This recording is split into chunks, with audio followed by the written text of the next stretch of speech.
is the rage of all XFL quarterbacks. Orlando QB Jeff Brom is on fire. Orlando's Jeff Brom, a TD passing machine. Jeff Brom, number 11, looking to throw. Got time. Down. Quarterback Jeff Brom. He goes deep. He wants it all in the end zone. Touchdown. This Jeff Brom is impressive. The winter in New York is unforgiving, and so are the Hitmen fans. After 2 bitter Hitmen defeats, quarterback Charlie Puleri isn't making any friends in New York. I'm a big boy, I can take it. You can keep moving, I love it, baby. I'll be back next week. Hitmen head coach Rusty Tillman is feeling the pressure. Is this the week he makes a change?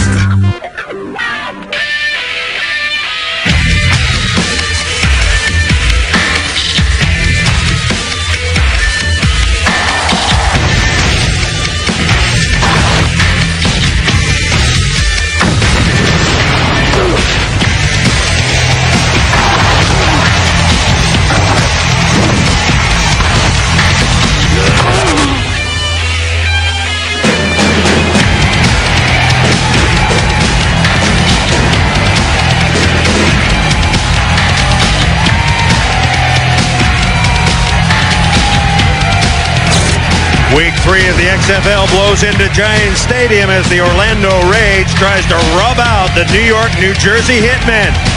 Let's get you right to the scramble for the ball. The team that wins the scramble, of course, gets to choose first half and overtime. Let's meet your scramblers. First, for the Orlando Rage, it is Scott Coleman.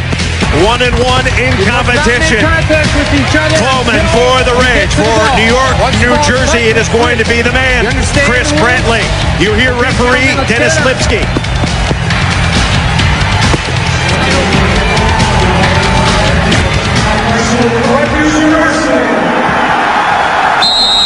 There they go, Boz. Get it, baby. Get it, get it, get it. New York needs it. Get that ball. New York Get it, get it, needs get it. it. Get the ball. Hey, New York finally recover. won something out of the way, baby.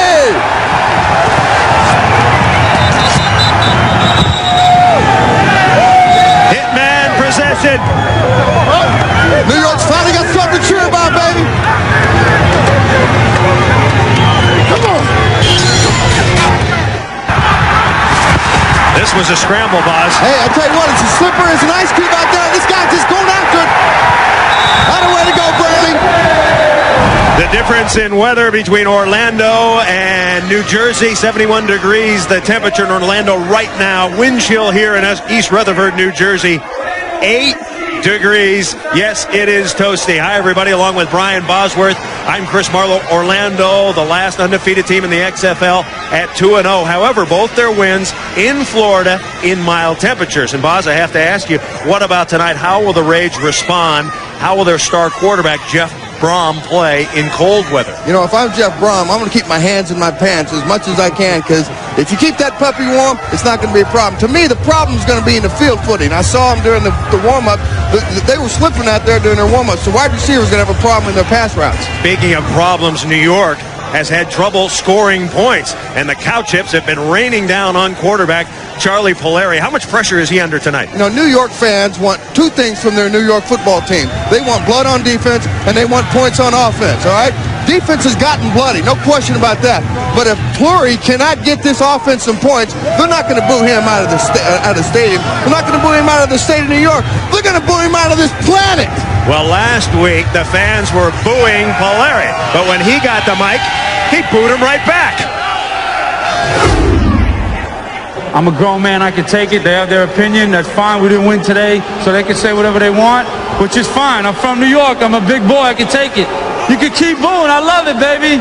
I'll be back next week and the week after. Boz, there was a players-only meeting on Tuesday. The defense got into it with the offense, and Puleri was the subject of conversation. You know what, Bubby? I wouldn't be laughing, because in my mind, if I'm a defensive player, you've cost me $200,000. That's my child's tuition to school, babe. All right, New York, New Jersey has won the scramble. They're going to defer to the second half. Orlando will receive. Set to kick it off. This is smart football. You play defense. You put the best team out on the field. You play field position. You shut this team down early. You get some points on the board, and you get this crowd excited. Leo Aragoose to kick for the Hitmen. We're underway. Primetime football on UPN. It's taken by Brian Shea. Shea, a seam up the middle. And Shea drives it out near the 35-yard line. Jeff Brom is the hottest quarterback in the league right now. Brom, he's 29 years old, out of Louisville. Played for the Louisville Cardinals. Attention to the snap count. 8-0 trips. 14 on one. Brom threw for the first touchdown in XFL history. It was a 51-yard bomb to Kevin Swain. Liz! Yeah, you get out! Go! Get out! It came on the first play of the game, too. First down. They hand the ball to Derek Clark. Jeff Brom, he's very... Oh, we got a fight to start it off with. Telling you right now, this New York, New Jersey Hitmen team is not going to take anything. I don't care how hot Orlando thinks they are. They're going to chill them down real fast.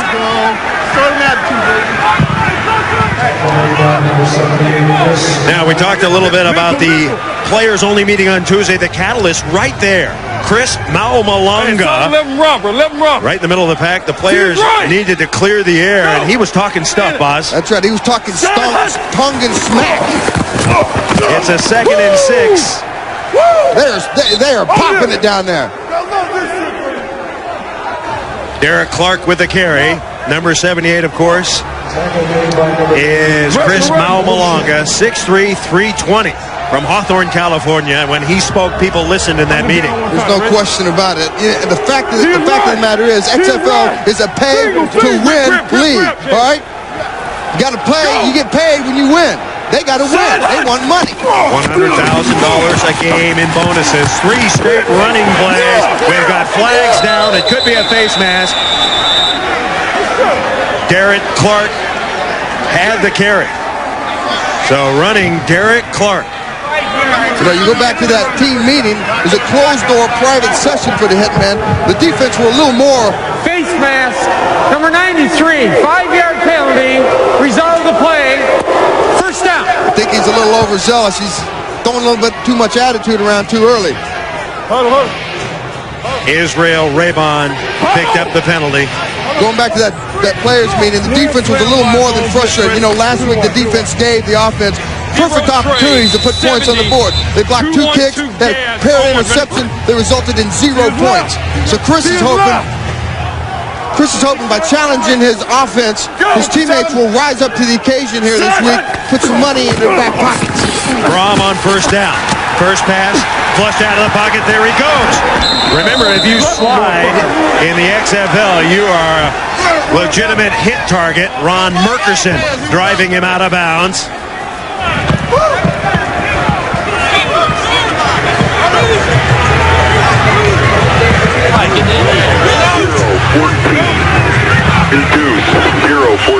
Deuce 0-14 on one. That is Mike Kelly, the offensive coordinator who came over from Valdosta State, where he was the head coach. Talking to Brom, giving him the play. This is one of their favorite plays. It's just a little running play.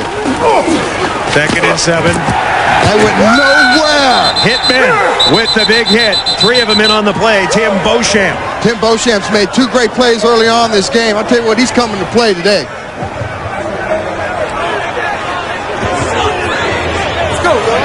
New York, New Jersey defense has been very, very powerful. The New York, New Jersey defense averaging 19 points again, but if you take away special teams. And rip lefty, nickel left ref. Look at Big Mark there. Rip lefty, to his right. Side hunt. Pass complete.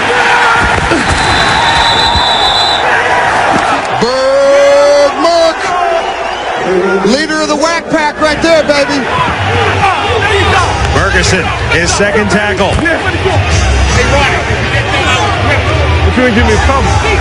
He's playing like a rabid dog out there. Tell me he ain't hyped up. So Jay Taylor will kick it. No fair catches. You have to bring it back. Once it goes 25 yards, it's a live ball. It's a live ball. That's a live ball. That's a live ball. You got to get your hand out. That's a live ball. That's a live ball. And New York is going to come up with it. God, that's the most exciting fourth down play in football right there. You can't take any plays off in the XFL. Ain't no getting up and getting in the refrigerator, man. You got to watch every single play in the XFL. Last night, the same kind of a deal happened. The punt returner didn't come up, and Las Vegas able to cover it and get great field position. So the fourth down, the most exciting play, 979 corner out. or at least one of the most exciting plays in XFL football. There's no plays you take off here in the XFL. All right, Charles Puleri is the quarterback. The first draft choice of the Hitmen. Two birds are already out. Puleri, first pass going deep. Can he hit it? Incomplete. Intended for Anthony DeCosmo. Puleri is a good quarterback, folks, but he's gotten off to a bad start. He's completing just 44% of his passes, no touchdowns, 2 interceptions. Straight left close. Check. Well, so far, I think he sucks. For 58 counter swap. On, ready? Fans have lost confidence in him a bit. Teammates trying to hang with him. And we may see Wally Richardson if Puleri can't deliver. 39. Second and 10. Pitch the ball to Keith Elias. And the one-time New York Jet tackled in the backfield. Patrice Alexander with the big hit.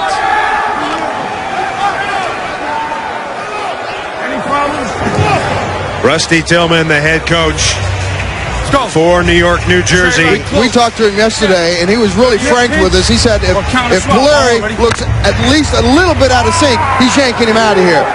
And it was interesting, Tillman said, I didn't think it was smart, him dissing the crowd when he got the microphone. Third and 13. That's a New Yorker thick-skinned, man. They don't like to get talked back to. Draw play. Okay, exactly what they feel, exactly the way they feel.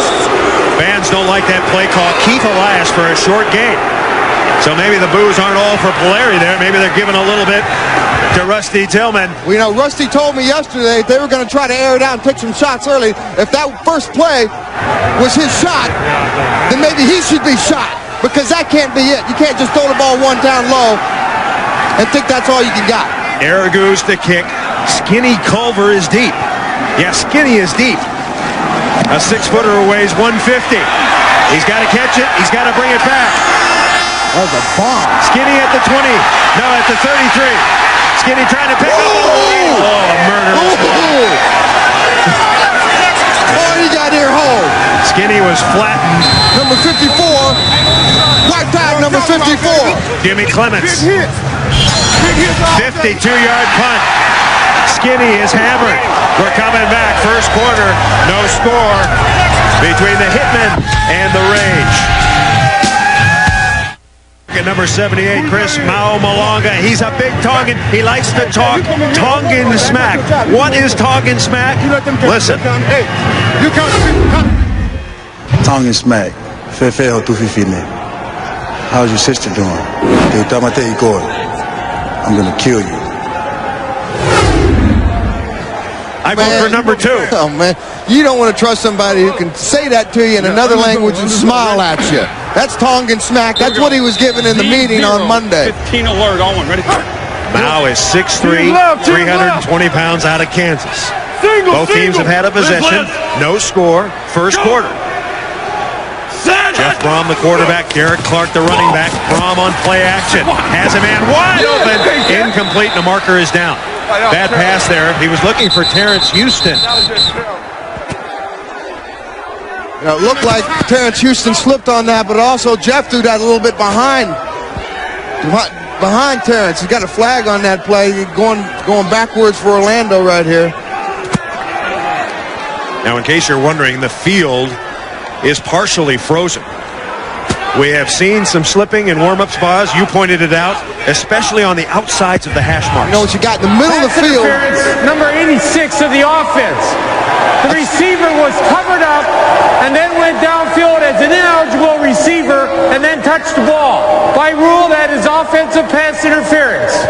10-yard penalty. Repeat, first down. Hey, We called the Giants and asked them. They're the ones that told us that we can wear baseball cleats. They wear them all the time. This field gets frozen. Last year we're slipping. I mean, last week Rusty, we're slipping all over the damn place. Moments ago, trying to change shoes, going to those shorter cleats. More on that later. Hand the ball to Derek Clark, trying to swing wide. And he is upended. Coming up to make a great tackle was Damon Wheeler.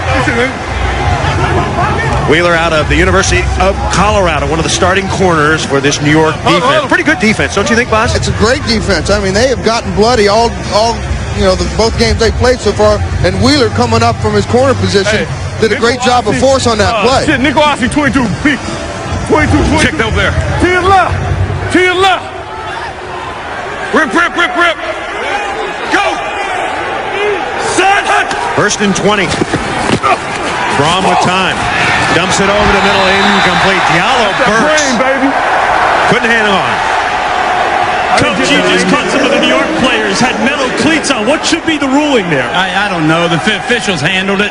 However they handled it is fine. It just, it's dangerous. Should be a penalty, though. Well, I mean, they handle it the way they think that it should be handled. But again, it's a dangerous situation to come out here like that. 18 years. He was an offensive coordinator at the University of Oklahoma. Actually coached the Boz for a year. And decided to get out of there and go to Florida. More on that later. Jeff Brom all day to throw. Guns it over the middle.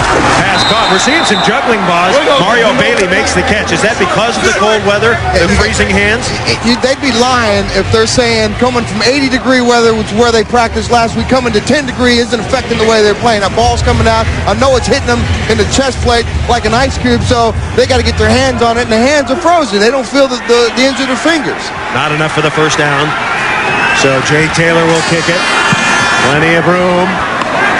Remember, it's a live ball. If he drops it, he's got to bring it back. Here's Kirby Dardar.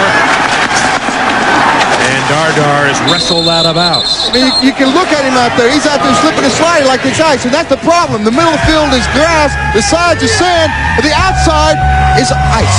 Well said, Boz. Well said. No score, first quarter. Charles Puleri. He's a local kid. He grew up at Lehman High School. 57 power on the collar, ready? In the Bronx. He was a star at New Mexico State. Traveled around a lot. And here he is, the starting quarterback, on a short leash tonight. Keith Elias is the running back. And the ball to Elias. And Elias playing with an injury. He's tackled by James Roberson. Woo, baby! Wally Richardson is the backup quarterback. Just activated, big, strong, fairly confident, waiting his chance. If Puleri struggles, Rusty Tillman has said, I will bring in Wally Richardson. If he's struggling anymore, it'd be in a freaking straitjacket. 37. Flip. 318. Once again, hand the ball to Elias. Elias running hard, and he crosses the 30, upended by Patrice Alexander. Really the keys to success for the Hitmen's offense is they need to get that jumbo offensive line to control this line of scrimmage. The offensive line, Curtis McGee, David Camacho, Eric Cole, Ben Cavell, and Jeff Pilon. They had metal spikes on. 4 of them were told to go over and change them. Then they came back in. What the hell we're thinking we're putting metal spikes on? They think you can play football with metal spikes? 3rd and 3. Elias. One down. He's hammered by Roberson. He's going to come up short. I get a measurement. Forget the measurement. I have my glasses on. He's short. Right over here. Oh, they're moving it up on me, Bob. He's short, he says. I'm not particularly excited about that play he just called there.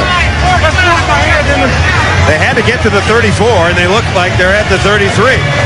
So the decision made, the Hitmen playing conservatively. Zone. So I run zone twice? Yeah. You got to tell me that when I got a tendency. Now the head coach needs somebody to head coach him. Too much time. But the problem here is they opened up the game with one pass, which is the shot they said that they were going to take early, and since then they've run the ball 5 straight times. 5 straight ineffective times. Hey, let's get these damn first downs now. Let's go. And you just heard Rusty Tillman say, let's get these damn first downs. Let's go. And the only way you're going to get first downs, you got to grind the ball out, but you also got to mix it up a little bit.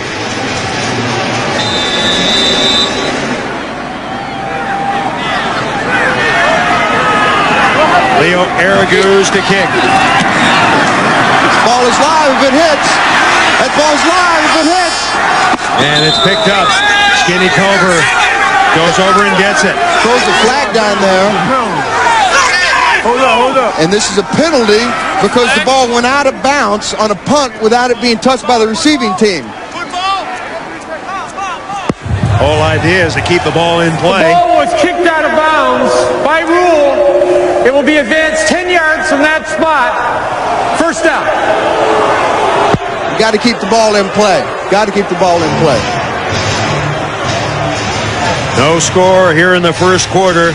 You look at Big Saab. His given name is Dwayne Saab, and he has a very, very special person in his life. Let's meet her. Right now.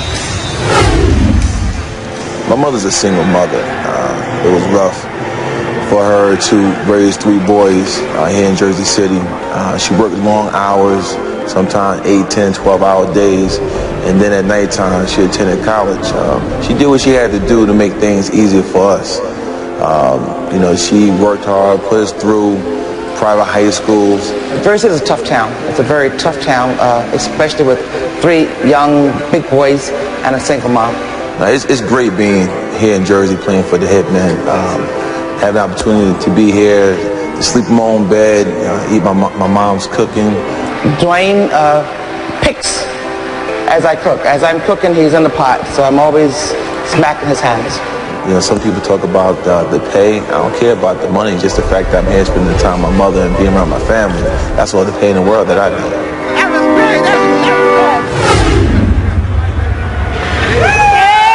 There's Mama Kid Saab. That's a great story, I tell you what. We don't do it alone, and we can't do it without our mamas.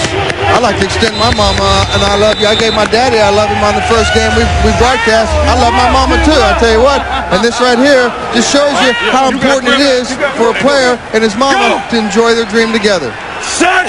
Orlando gets the ball back, and it's a reverse. Coming around the corner is Mario Bailey. The former Washington star. That could be a penalty. No, that is a penalty. He was drilled by Brad Trout. So Trout reeling him in after an 11-yard run.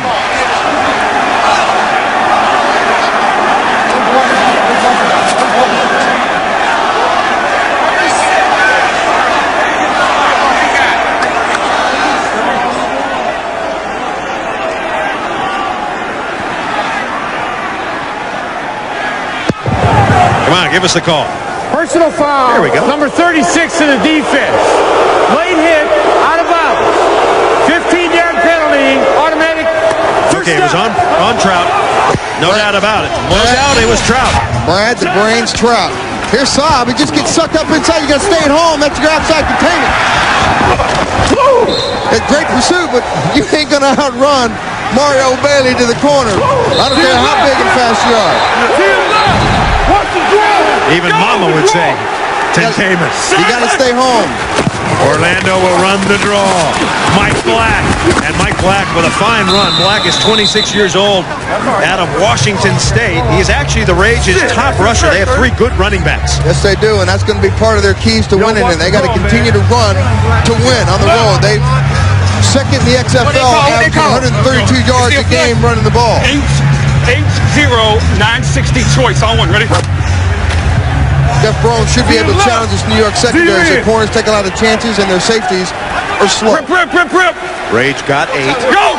2nd and 2. Set it! Short drop. Looking outside, man, wide open. It's Diallo Burks, who dropped his first one. He is the top receiver for the Rage. That's his 9th catch this year, and he gets 9 yards. Ace! Let's go! Wheeler was covering. There is the big fella. That is Dan Collins, 6'4", 310 pounds, 24 years old, out of Boston College. He's considered the Rage's top offensive lineman. Plays left tackle. Go! The key to the Rage offensive line. Set it!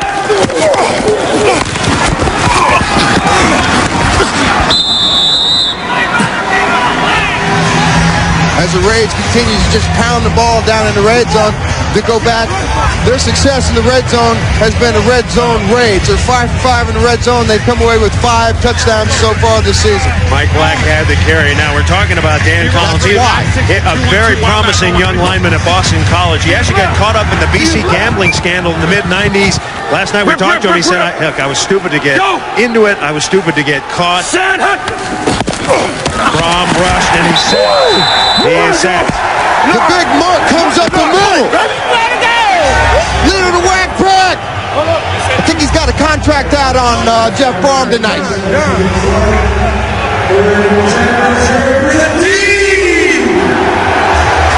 Lost 5 on the play. Here we go. He comes out the middle on a storm blitz. Tell you what, Kyle Dixon's got to pick him up in center. To his left, to his left. Burke just came up inside. Nobody touched him. Clock running here in the first quarter. No score. Orlando and New York, New Jersey. Brom, play action. Dumps it off. And Terrence Houston with his second catch. Clock running.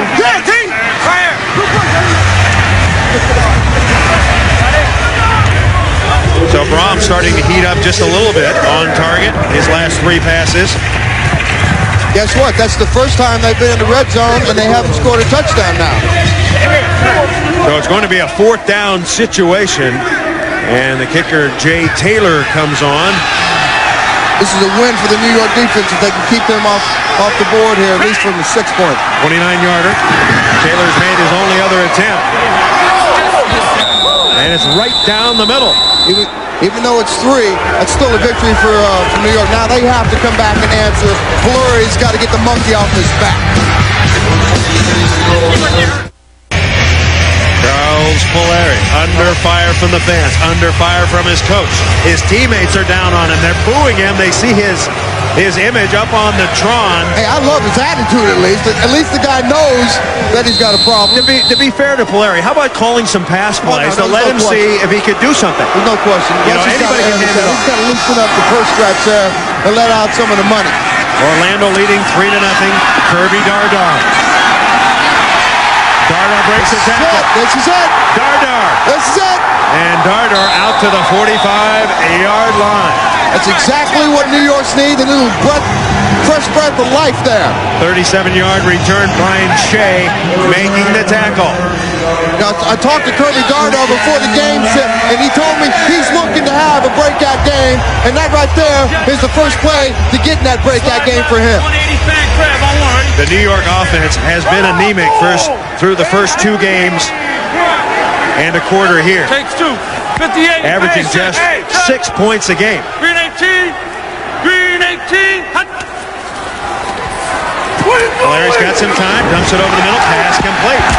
Number 87 is Marcus Hinton, his 3rd kill, or 3rd catch this year. Hinton, the former Raider, worked in a sawmill at one time. That's actually Mark Hinton's 2nd catch. He's only got 1 ball thrown to him. He's got big target, got big hands. You got to get the tight ends involved in your offense, especially if you're going to run a 2 and 3 tight offense. Larry, 1 of 2 for 7 yards. Green 18. Green 18. It's a handoff, keeping it on the ground. That's Mike Archie, former Penn State star. And that should be the final play of the first quarter. Time ticking down. New York offense, anemic. New York defense, good. Orlando leads it, however, 3-0. Hitmen fans in East Rutherford, New Jersey, welcome Chris Marlowe and Brian Bosworth. How y'all feeling tonight? Thanks a lot for coming out to the game. Boz, talk to him, Boz. I tell you what, there's no better fan on the face of this planet than right here in New York. You guys are diehard with your Yankees, your Mets, your Giants. Who else? I know that. What the Islanders? The only one that's left are the Hitmen, baby. Let's bring it home tonight. Let's get round and Roddy tonight, baby. Thanks for coming out in toasty weather. All right, let's continue. Set. Red 43. 42. It is 3rd down for the Hitmen. 3rd and 2. Handoff. There Great play. That's a great play. And Archie's got more than enough for the first down. He scored a touchdown on his first ever NFL carry, and he's looking good here.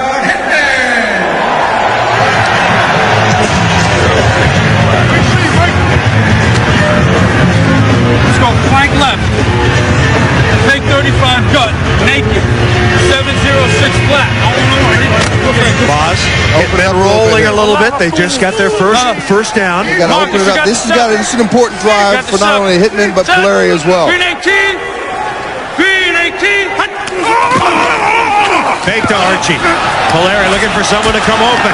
Oh, that's a penalty. Pass is good. So incomplete.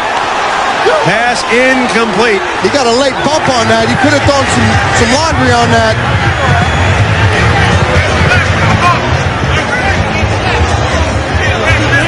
Omar Brown did a great job. I think he got a little bit bumped. He got Omar Brown was the XFL Defensive Player of the Week last week. Quick, on one, ready? Looked like the pass was on the money, Boz, but got to catch the ball. I mean, he actually put the ball on the money on that one. Red 43. Red 43. Archie breaks through a hole on the left side before he is wrapped up by Sean Banks. Now, interestingly, Sean Banks was working as a salesman at a Bed Bath & Beyond in Fort Worth, Texas. When he got the call, he was drafted. He was stocking shelves. He was helping customers. He was ringing out. And the store manager in Fort Worth, Desmond, he likes him. He said, after the first game, he saw Sean on TV. He said, you can come back anytime. We'll make room for you.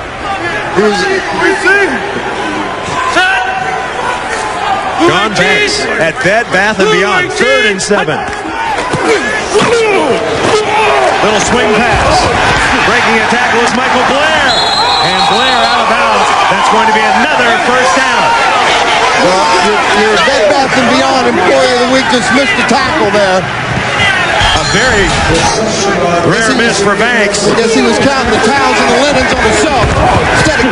Instead of checking the running back, Michael Blair, as he ran over his grill. You know, Banks. From now on, if we're in Pony, I want you in, all right? He's 28 years old out of Texas Tech. Blue 35. New York offense starting to move. And the ball to Archie. And Archie goes for about 3. Now Banks, interestingly, was the XFL Defensive Player of the Week in Week 1. We're also told that Bed Bath & Beyond, Boz, he was the Employee of the Month. That's a rare double. Not many players can do that. Let's go, man. Let's go. Employee of the Month, XFL Player of the Week. Wow, that's exciting stuff. The XFL Player of the Week is the way to go. I don't know about the Bed Bath & Beyond crap. 8th play of the drive. Polari's got the Hitmen moving. Sets up quickly, pass, knocked down. Hopping up high. Sean Banks. You know, Anthony DeCosmo blew that right there. That's not Polari's fault, and yet the fans are going to still stay on Puleri. Explain how he blew it. You know what? That's a hot read, and Anthony needs to be able to read the blitz packages that Orlando's throwing out, and he's got to break that off. He's got to break that off and get the quick route. 3rd and 7 now. Takes two, 51 to 58. Right here. Set. Green 18. Green 18. Will we get the play up? Yes. Puleri on a bounce. And once again, Puleri and the receiver not on the same page. Yeah, they're not on the same page, and I don't know what's going on there. Now, that right there just looked like a horse crap pass, because he underthrew that, and DeCosmo's going in the end zone. So if he just laid it up there, we might be dancing in the end zone for 6 for the Hitman, instead of getting booed right here and having a chance at 3. Well, if he's not on the same page with DeCosmo, why keep throwing? It is 4th and 7. It appears that the Hitmen want to go for it. Let's see. They got the field goal team in here. No, Araguz is on. Araguz. Interesting here, Polari's also the holder, so stranger things have happened so far in the XFL. Araguz missed his only field goal attempt this year at 53 yards.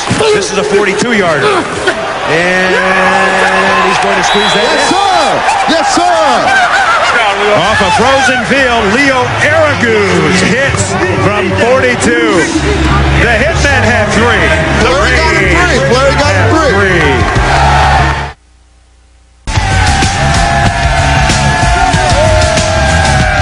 With Charlie Puleri. Charlie, what is happening on those pass routes? It seems like you and DeCosmo aren't getting together. Well, he broke the route deep, and I thought he was going to break it short, so we kicked the field goal. It's tied game, and all we can keep doing is fighting, and the good things will happen. How is he throwing the ball right now in the Colt? That's pretty good. The ball's okay. They cut us off, dude. No, they didn't. We'll go to the kickoff. All right. This is Brian Shea bringing it back out. Shea, a very talented performer. The all-time leader, NCAA history in rushing, over 9,000 yards. Yes, folks, the all-time leader. More than any other running back in history. He'll play some on third down. He's 5'8", 210 pounds. I'd like to see him run the ball a little bit, Boz. He's fast. He's a good player. So, listening to Puleri, at least Puleri's over there. He's fighting for his right to stay out on the field, and I like that. Keep that same attitude. Orlando handing the ball to Derek Clark. And Clark. And he is getting punished out there. He's holding him up. Big Merck just decided to unload on him.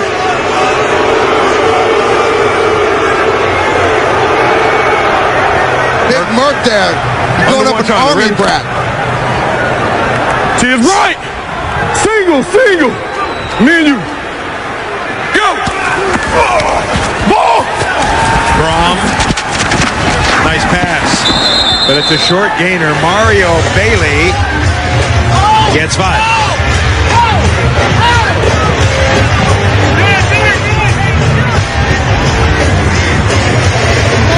Murkison in on the tackle with Tyree Talton. Merck is wired, folks. Merck is wired, so he speaks up, we can hear him. He's more than wired. Well, he's not wired like you were when you played, but he's wired. I sense the same. You're saying he's fired up. Oh, he's fired up. He's fired up. That's a little different. Brom looking deep. Throws, pass caught. Kevin Swain, 25-year-old out of Wayne State, his 5th catch this year. He gets 15 on that one. Good. Joey Elms just plays off too soft on that, man. You know, the problem is Jeff has got too much time to throw the ball. Yeah, not much of a rush so far, Boz. Z0 Trey 14. Owen, ready? To his left. Ooh. Big Merck got be-mercantized. Derek Clark once again tough sledding against this New York defensive line. The offensive line for Orlando: Dan Collins, Jason Gamble, Cal Dixon, Sean Love, Jeremy Akers, Lawrence Hart, and Terrence Houston sharing the duties at tight end. It's a great offensive line. You know, they've only allowed Jeff Braun to be sacked up until the last series one time. So that's 2 sacks they've had so far this season. They've done a great job of protecting and giving Jeff Braun enough time to find his receivers downfield. Go. 2nd and 7. Over. Set. Good fake. And throwing it out of bounds. You know, it was a pretty good fake. It fooled almost everybody. But the right person. Except number 90, Tim Beauchamp. Tim Beauchamp is a force on the outside. He's also a very intelligent player. He stayed at home, unlike Dwayne Saab on the other side on that reverse. But you know what? You got to play each play, do your job, and be responsible for what you got to do to make your defense be successful out there. Brom so far, Boz, 6 of 8, 45 yards. Been going short mostly. When does he take a shot deep? Take a shot any time he's coming close to the red zone, as long as he keeps the field vertical. It's dependent upon the defense. Brom dumping. Was that a completion? No. One of the officials right on the play. The ball dropped by Derek Clark. Pass was low. Defense has done their job all night long. They're playing field position. They're bending, but they're not breaking, and they're allowing at least Puleri to stay in this game and see if they can't continue to build on what he did that last series. He actually did a good job moving them down the field. They just got to stay on the same page with his receivers. Make that point once again. $100,000 bonus for the winning team. The losing team gets nothing. They get squat. Yeah, they get mad is what they get. Tell you what, this ball hits the ball. Remember, it's a live ball. When it hits the 11-yard line. Well, he kept that ball on the 1-yard line. Kirby Dardar, and he's going down, Boz. Dardar, down. See now, in any other league, you gotta let that ball go. It's usually about the 10-yard line is the cutoff point, but in the XFL, there ain't no cutoff line. We don't cut nobody off except the ball guy that catches the football.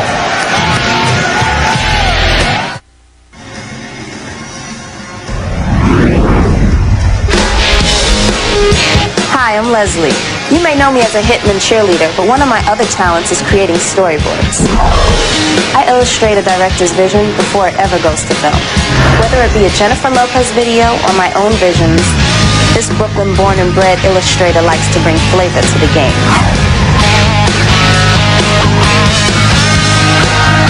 Leslie is a doll. Big favorite here. Let me give you the names of the other cheerleaders real quick, Boz, so you know tonight. Judy, Trudy, Moody, Tootie, Fruity, and Booty. One other cheerleader, Cootie, she couldn't make it, she's sick. On first down, the New York offense running Keith Elias. Elias, a local kid born in New Jersey, went to Princeton where he became an All-America. He was second in the nation in rushing, a fine talent, played with the Jets, played with the Giants, I should say. 29 years old now, has been bothered by a groin injury. He is a tough guy. His college teammate, Boz, was Superman, Dean Cain. He just loves to play football, especially here in the New York New Jersey Red. You know, I'm really impressed with this Rage defense. You know, when you go on the road and you're playing defense against the New York team as physical as they are, you got to get freaky and you got to show some emotion. You got to get crazy, especially on these little plays like this, and you got to intimidate early and you got to intimidate often. And they've done that tonight. They've only given up 40 yards, and they're normally giving up 350 yards per game. So they can be driven on. They just haven't been able to be driven on tonight yet. Second quarter. 3-3, big play for Puleri here. They'll run it. Breaking to the outside is Michael Blair. And I think Blair got knocked out before he got to the first down marker. So New York, offensive coordinator Greg Briner, playing that Rusty Tillman, they're playing very conservative. Way too conservative. I don't like that at all. You got to open this thing up. You're 0-2. I know you're playing deep in your end of the field, but open it up. Puleri can throw the ball on those short passes. Tillman, 16 years with the Seattle Seahawks, part-time special teams, and defensive coordinator. Aragu's on to kick, and Skinny Culver is back. Ball just needs to get to the 40 before it's a live ball. Low, that's a good kick. That's a live ball, baby. That's a live ball.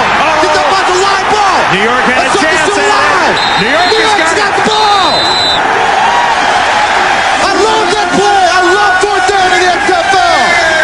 That is awesome. I know you like all the guys piled on top of each other, Boz, but how about credit for Leo Aragus, who made that kick? You know what? I go back and talk to Rusty about that yesterday. He said he taught Aragus how to do that little pooch kick to get the ball in the bounce. He's straight up or back toward the offense. Mike Archie, Leo Aragus, a kicker. So was Rusty Tillman back in his college days. So New York gets a break. They make it happen on fourth down. Special teams have got to be special if you're going to win in the XFL. First down, Hitmen. On the draw. Back live. Hell is that, man? Throw the ball. That's a short running play, Boz. Elias going nowhere. Going nowhere. I mean, if you don't have confidence in the guy that's getting the rock out underneath the center's butt, then put the next guy in. I mean, that's ridiculous. Skinny, what went on out there? I mean, you got to make that play. It's just the ball. Hard ground obviously played a big effect. Say it again, I didn't hear you. The hard ground obviously played a big effect. Yeah, it did. Still got to come up with that play, though. Oh, Skinny with a big fat error. And now the Hitman on the reverse. Fred Brock. And Brock is going nowhere. The Rage defense pursuing Corey Gilliard, 26-year-old out of Ball State. The Rage's second leading tackler. And Skinny still pondering on the sideline. Did you have a nickname before the Boz? Before the Boz? Yeah. I mean, did anybody call you anything like Skinny or Fatty or Ugly or... No. I was just Boz. Okay. I didn't get the Boz until I got into the media thing, and then the media gives me the title. I was fine with just plain Boz. Now, take two. 51-53. Six straight runs from New York. Let's see if they open it up here. They got to in this formation. Kills you. You know, it's that delay of game thing in the XFL. They got 35 seconds as opposed to 40. On the ball, on the offense. 5-yard penalty remains third down. 5-yard penalty. Let's go back to that last play. Watch Puleri trying to make a block here, boss. Trying to take a little frustration out, but you know what? If you take some frustration out, hit him in the mouth. Don't hit him in the knee. If you're a tough New Yorker, New Yorkers don't go down. They hit him in the mouth. Third down, pass. Get up. He does. It was Anthony DeCosmo. DeCosmo, big star at Boston College at one time. So finally, Puleri and DeCosmo on the same page. They get the completion, but it's not enough. A little too late there. And it looks like New York will be forced to kick the ball. So Leo Araguz is getting a workout. Yeah, but and once again, too early. I don't hate. Who cares? And once again, back is Skinny Culver. Let's see how Skinny reacts to this one. Araguz. Right to Skinny. Oh, he dropped it. Skinny dropped it. And Skinny's going to pay the price. And he gets dropped. So Skinny having a tough night so far. This cold weather is really affecting the way these Orlando Rage teammates are playing. Ryan Collins made the tackle on a 31-yard punt. A good look at Lawrence Hart, the tight end for the Orlando Rage. He is a very talented musician, boss. H1 tray. I understand. 60 double drive on one. Ready? Got the talented fingers. And now talented fingers if you're going to catch the ball. There you go. Lift. Go. First down, Orlando backed up just outside their 10. 3-3 tie. Brom. Oh, he escapes. Brom looking. Releasing is Burks. And, oh, man. I tell you what, Brom should have thrown it. Merkerson was there along with Haven Fields.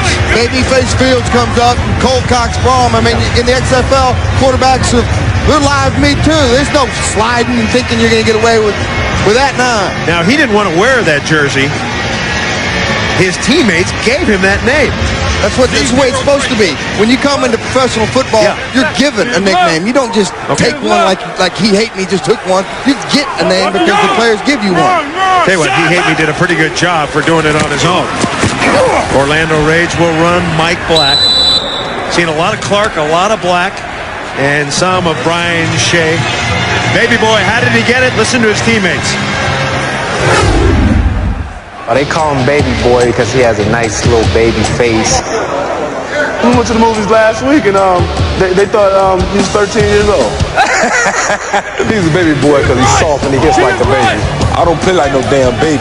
I play like a grown man. He's 22 years old. Haven Fields a la Baby Boy. Rage run Mike Black. Both teams very, very conservative. Sorry, boy. Hell no. He's shot. He's shot. Baby boy. New York's done a great job of stringing out this Orlando offensive running attack that averages 132 yards a game, which is second in the XFL. And that's exactly what they're going to have to do all night long if they're going to win this football game. 3 timeouts remain. All right, we've come to the 2-minute warning. 3-3 when we come back here in East Rutherford, New Jersey. The Bud Light punt rules in the XFL, it makes it exciting, boss. Fourth down play is the best play in the XFL. You can't, no fair catches here. The team's got to give them a 5-yard radius danger zone to catch the ball, and the kicking team can recover it if it hits 25 yards downfield. So that ball is live as soon as it hits the ground. Taylor to kick. Little pooch kick here. Little shanker. It's going to bounce on the frozen field. It's a stinker. Orlando can get it. Orlando has it. Orlando picks it up on a bounce. That didn't go 25 yards. That didn't go 25 yards. That ball had to have hit on the 45-yard line, and it looks like that ball hit about the 39 to 40-yard line.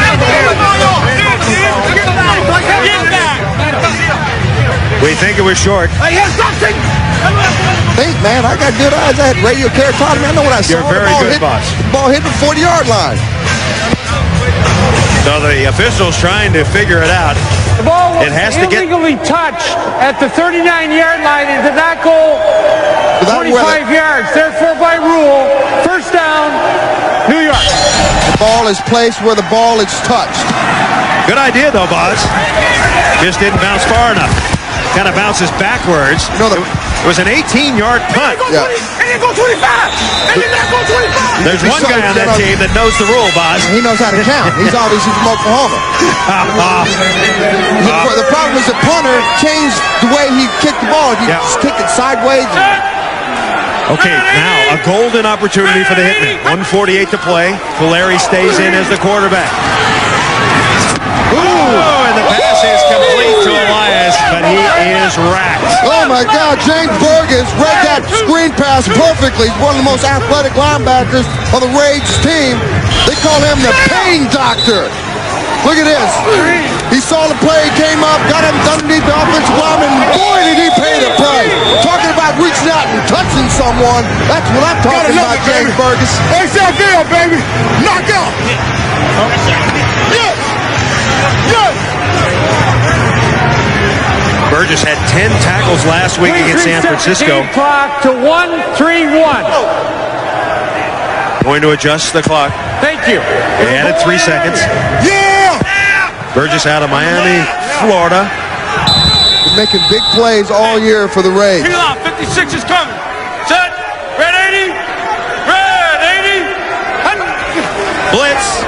Puleri unloads. And once again, the pass incomplete.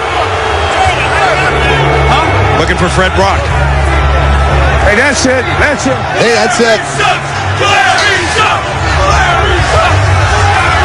So some of the crowd's still with Puleri. I think you just heard it from Tillman's mouth. He said, that's it. He's throwing the towel in.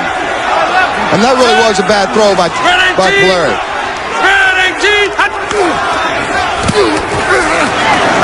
Pass caught.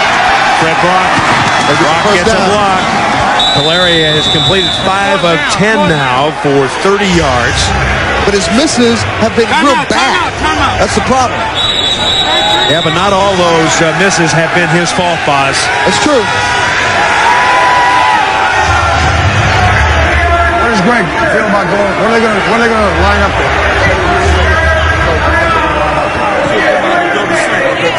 Huh? Double center. Bad defense. Double center. That's what they've been doing. I'm short yardage situation, second fair. What are we going to run against? Coach, what do you want to run? Get Leo up here. He wants to throw. Get Leo up here. Leo, come here. 30-second timeout. It's 4th and 1, folks. Get the ball up, Leo. Decision Let's go time. field goal. You're going to go for a field goal. It's about a 45-yard field goal here. Our reporter, Chris Raggi, asked Leo Ergus what his career long was, and he said 45 yards. Career long, 45 yards. This is going to be right in that area. So 4th and 1 at the 30, or just outside the 30. It's going to be about a 49-yarder. So a long field goal for Leo Ergus, the former Raider, to take the lead.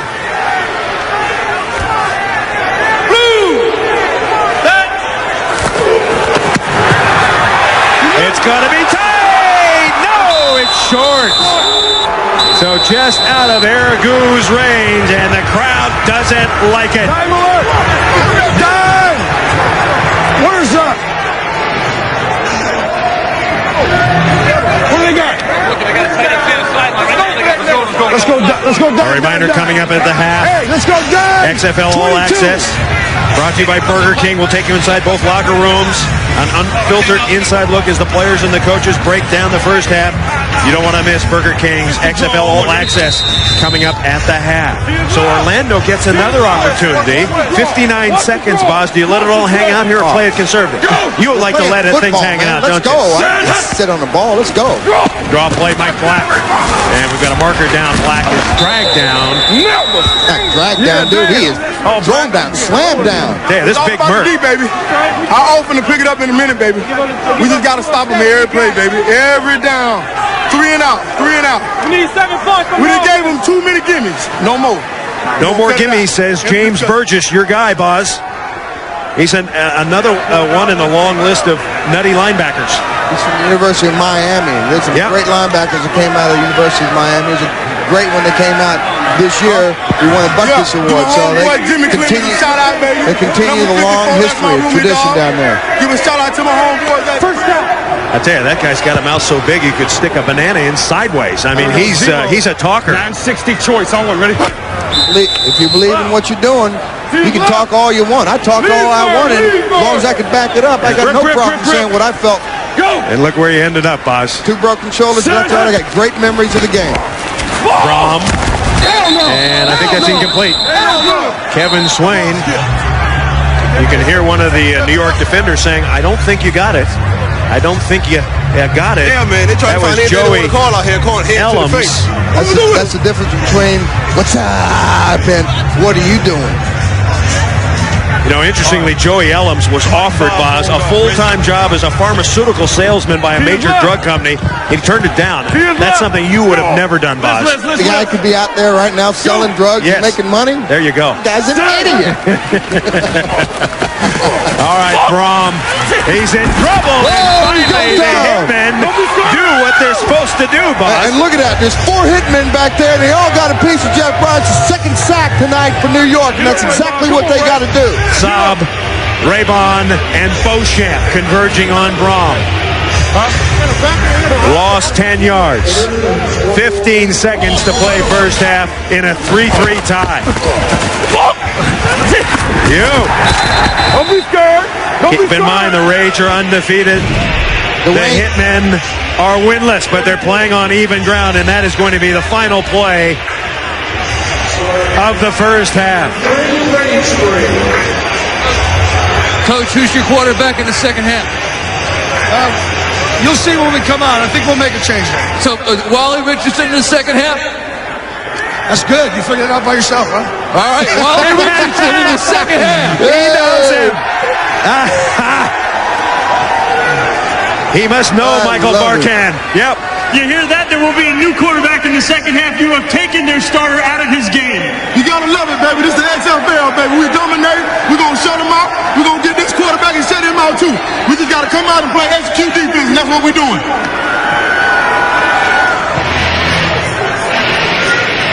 We're at halftime, 3-3. Jeff Brom, his final play in the first half, sacked by 3 Hitmen.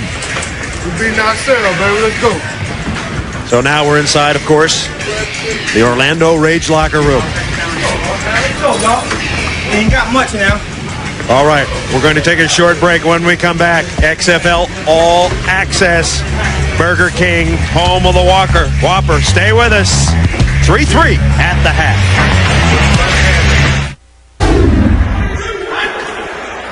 So Sean Banks, he has a job when he gets out of the XFL, but he's playing well tonight. So he has got a big future in football. Your wife loves those 400-count sheets, doesn't she, Bud? She just cost you $1,000 the other day. She went the 600 thread count. She told me how much they cost. I said, you spend how much for a sheet? I can sleep on burlap, dude. I don't care how much you're going to spend on. She's going to spend $1,000 on sheets. Okay. Wally Richardson. First series defense, damn it. Let's come to play now. We're not going to lose this game. It's not an option. Let's go. Let's go. Play to win. Let's go. Play to win. Rusty Tillman said that he's going to make a change, that Wally Richardson, he wants his guys pumped up. And Wally Richardson is coming in, 26 years old, big and strong. But, as Boz told you, this kid is unemotional.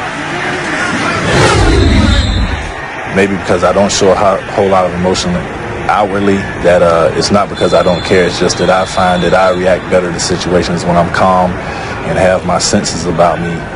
That makes it easier for me to perform better. All right. Bottom line, Wally Richardson says you don't have to be a nut to play quarterback, just to play linebacker. For quarterbacks, you got to be real cerebral. You got to be able to see the field, scan the field. Don't get too excited. You're leading your team down the field to score some points. So the more emotional you get, the quicker you take yourself out of the game. Defense, you can just write it up with crayons, defense, right? You just get got to be bad. a nut. Get tough, Boz, You got to right? be a nut. All right, second half.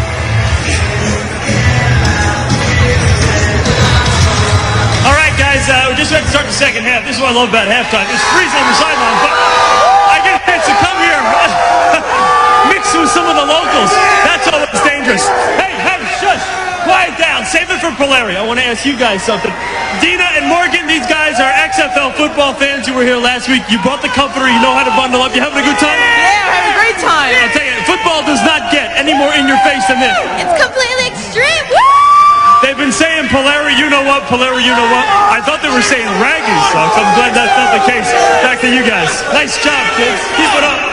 You know, that's exciting about the XFL because you can bring your whole family, your kids, you know, your aunts, your uncles. The tickets don't cost almost anything. I'm buying 15 tickets next week in L.A. Hey, what, guys? It's crazy here. Now, hey, hold it. Why do you want Puleri? Why do you want Puleri out? Why do you want Puleri out? Okay. I mean, dumb question. Put Wally in. Put Wally in. Wally Richardson is warming up.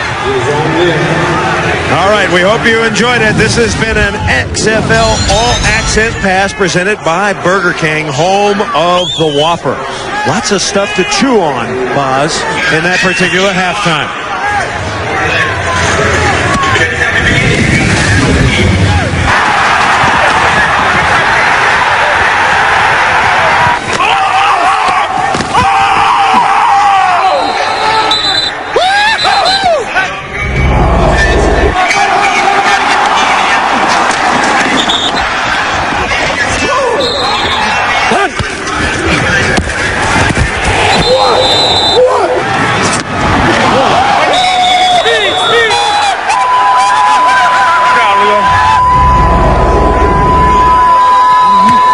Story of two quarterbacks tonight. Charlie Puleri, the starter. Fans are down on him. Coaches down on him. Players are down on him.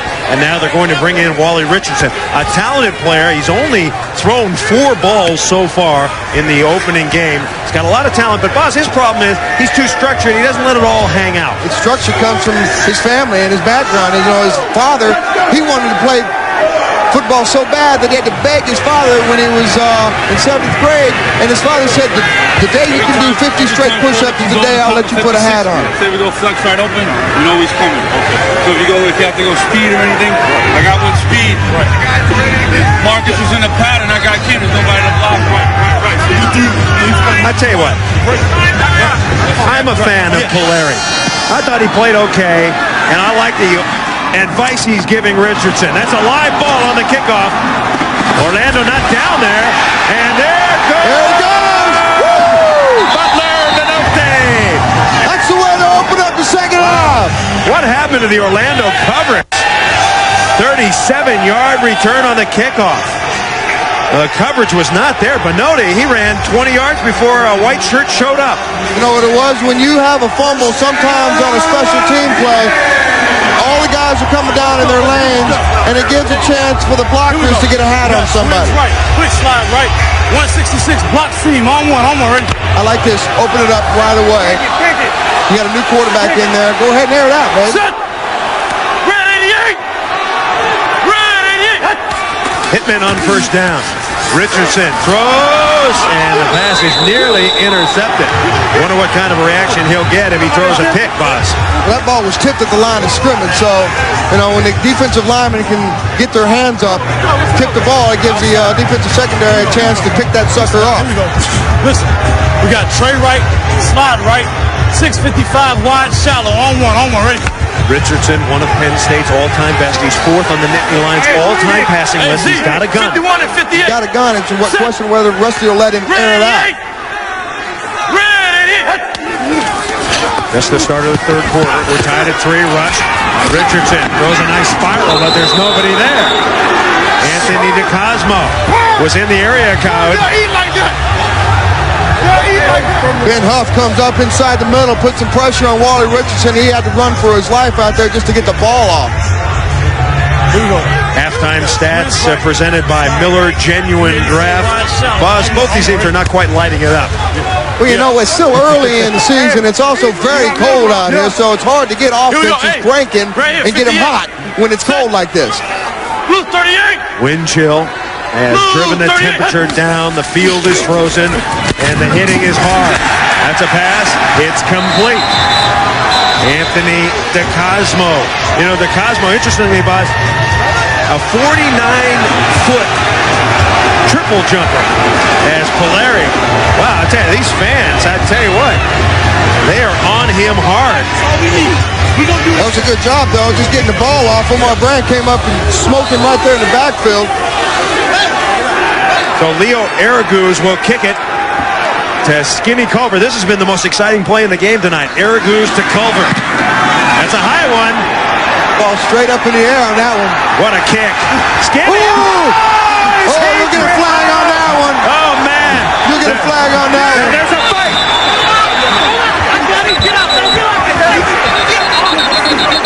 I tell you what, we need more refs down there. We need... I tell you what, Buzz, that may have been a violation of the danger zone. May have been. Yeah, no. I think that's an understatement, bro. You got to give them that 5-yard demilitarized zone inside there so they don't get smacked in the grill that quick. Got to give them a chance to catch it. You got to give them a chance to make a move. Mark Taylor.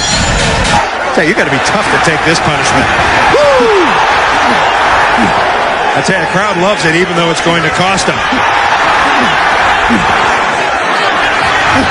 Oh, he didn't even get a chance to catch the ball. That's a personal foul on the kicking team in the halo and made contact immediately at the catch. By rule, 15-yard penalty, automatic first down. Yeah, if you just violate the danger zone, it's 5 yards. Only 5 if you yards. cream the guy, you get 15. You know what? So Skinny, that was a big one. You feeling that one right now? No, sir. No, sir. I've been messing up too much tonight. I got to come out and make a play. I tell you, Skinny has gotten a lot of work for a punt returner, hasn't he, Boz? He's been in some big plays. 3-3, third quarter. Derek Clark cuts back and gets about 5. Tamer, what happened, man? Late hit, well, not late hit, but you were in the demilitarized zone, as Boz said. Just trying to make a play to help us win a football game. You know, sometimes you got to go out there and be aggressive. We got to win this game. That's New York style of ball. The Tater is looking for the $100,000 bonus tonight. He's $200,000 shy. He's got to get paid. Bring that ball. Second and 5 from, and he throws it on a bounce. Telling you, that cold weather is really affecting the way he's releasing the ball. It's coming out a lot slower, not the same kind of velocity he's got on the ball he's got down there in Orlando. Now, you suggested to put his hands in his pants to keep his hands warm. Exactly, like Al Bundy. You got a hand warmer, but that's not going to do it. You're saying you got to get down inside and play some pocket pull. Get in there. Get in there. From a modest numbers. 6 of 11 for 45. Very modest for Mo, who has lit it up the first 2 weeks, but it's a different story tonight in cold weather. And there's a nice gainer. That is going to be a first down. Mike Black. Look it up, Black. That's a good, safe call down deep in your end of the field to keep the chains moving up. Galen Hall's doing a good job of calling the game, keep his offense from making too many mistakes. Galen Hall coached for 6 years at the University of Florida. He was the Associated Press Coach of the Year in '84. Orlando finally converting a third down. That's their first of the night. Derek Clark. Big man move, got his big hands on Derek Clark right there. He went nowhere. You know, big man move so far tonight, playing like he's constipated in there. Doing exactly what a defensive lineman's got to do, man. You got to get it all plugged up in there. 0-24 Yankee on one. Ready? The Hitmen defense all season long has been good. The problem has been on offense. And it's the same kind of a game tonight. Man in motion, Braum will throw it. There he is, there he is. Intercepted! Intercepted! Damon Wheeler! And Wheeler brings it back.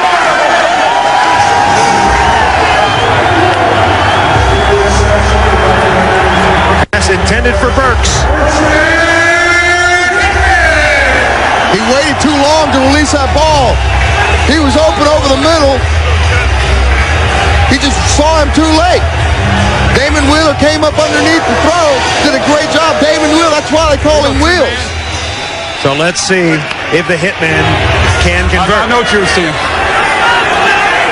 He had an interception last week to set up a touchdown. Let's see if the same thing happens this week. Wally Richardson, his second series as the quarterback. On the draw, Keith Elias. Wheels, man, way to catch that ball. What happened? You read his eyes or what? I don't know. I just caught it. It's still more football to be played, though. You couldn't take it to the house? I don't know. I tried. So Braum throws it. Wheels intercepts it. The Hitmen have it.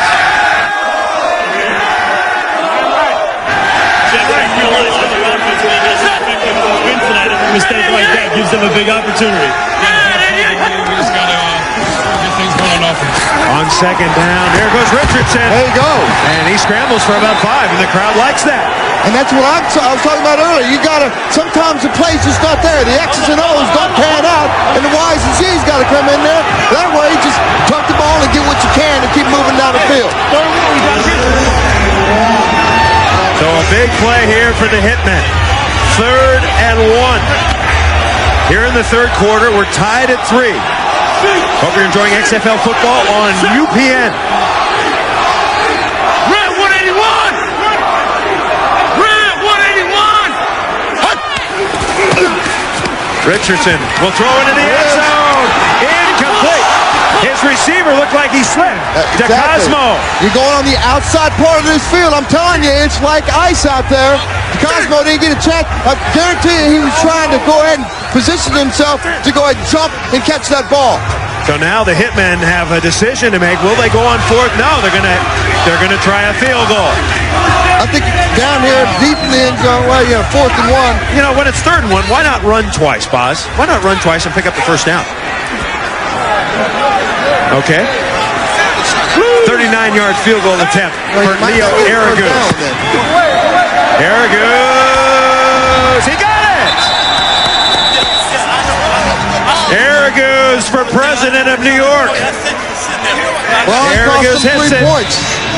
We're coming back. The Hitmen. Yes, folks, the Hitmen have a 3-point lead. Along with Brian Bosworth, Chris Raggy, Michael Barkan, I'm Chris Marlowe. Yeah, everybody's having a great time tonight, Boz. That's what New York's all about. It's the Big Apple. That city never sleeps. Over 25,000 in the house tonight with 8-degree weather, Boz. That is good. Dude, that's why they call it fanatical. It's XFL, man. These guys come out, these are diehard fans, and they want to see real football played in the real way it's supposed to be played. In your face. Kickoff is deep. Brian Shea. And Shea skips out to the 23-yard line. You think the XFL is raw action? Wait till you see WWF Raw. 2 hours of the edgiest action on TV. Don't miss the #1 show on all of cable tomorrow night at 9 Eastern, 8 Central on TNN. So Jeff Braum comes back in. 960 choice on one. Ready? He just threw an interception which led to a New York field goal. How will he respond? His team trailing 6-3. Well, he started the game 6 for 7. Since then, he's 4 for 5. guess you could say he is cooled off. The pass is high. Diallo Burks, who was in Carolina's camp at the start of 2000, and Braum has gone cold. What do you do if you're a quarterback and you're having trouble throwing, boss? I don't know. I'm not a quarterback. I'm a linebacker. I cream. You tell me you know everything else. I don't pretend to get in the mind of a quarterback. I don't want to get in there because it's a really simple mechanism in there. It's only a mouse and a little wheel that they run on. Straight handoff. Oh! Mike Black. And Mike Black is cracked out of bounds. Dwayne Saab and Dan Collins out there having a war. Brad Trout ripped him. Got pancake, and Mike Black was able to get outside that block. Big block. Trout had the earlier late hit. This one's legal. 14-yard gain. But Saab, man, he gets pancake.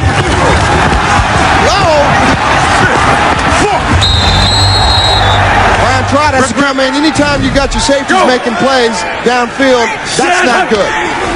First down, Orlando. Braum trying to buy some time, dumps it over the middle, incomplete.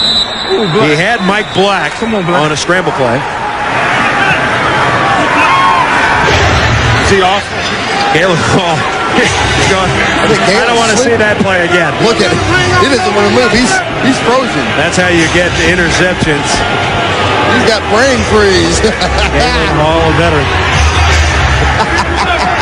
Oh, he's not moving up here. Welcome to New York, Galen. Blitz. They're after Here he Braum. comes. Oh, he's got a man wide open. It's Burks. And Burks is very close to the first down. Diallo, Burks. Braum was telling us last night, Boz, that Burks is his go-to guy. He runs the best routes. He's got the best hands. You always know where he's going to be. You know what they call that? They call that money. Precision. Money. Yeah. Throw it to money. Speaking of money, Israel Raybon came in and made that play from the defensive lineman spot. I asked him what he was going to do if he won this game tonight. He said, if I got the $2,500 bonus, I'll pay my 98 taxes. Hut! Check! Oh. Go! Change the play. Looking for a streak, maybe no. It's 3rd and 1. No! The New York defense, they didn't make it. Now going back to that last series a minute ago, you asked me why you didn't go for it in 3rd and 1. That right there is why that was 3rd and 1, and now it's 4-2-2. Kind of second guessing, aren't you? No, I'm not second guessing. Yeah. You know, you're second guessing. Saab made the tackle, Boz. He comes in hard here. Great play. Out for that last one. That one's from Mama. Grades is 1 for 8 on 3rd down. Punts have been exciting. It's a live ball if it bounces or if he drops it. There goes Kirby Dargar and he skids. Seen a lot of that tonight. If you've never been to Giant Stadium, you got some laundry down at the midfield stripe. Come on. Let's stick together. Saab had the big play. Number 26 of the kicking team was illegally downfield. The 5-yard penalty will be tacked on to the end of the run. First down. All right, an 11-yard return. They get 5 yards on the penalty. We're coming back. 6 minutes to play. 3rd quarter. Saab and the Hitmen have the lead.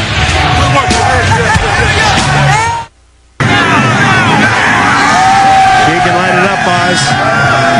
There's one of the vivacious Hitmen cheerleaders. Just another one of those sightseeing things that people like to come into New York for. New York Hitmen cheerleaders. Everybody having fun here tonight. Competitive game, a critical game in the XFL standings. Rage undefeated, Hitmen winless. Hitmen need this one bad. Both teams' defense is playing well. We're on a frozen field. The temperatures, well, they're down there now. Below 10 wind chill factor. You know, the good thing about playing on a cold field, when it's cold, when you get chunks of your skin ripped out while you're playing, it doesn't start bleeding until you get in the shower. All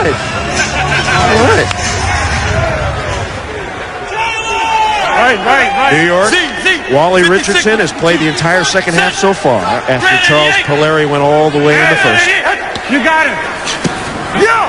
Richardson with time.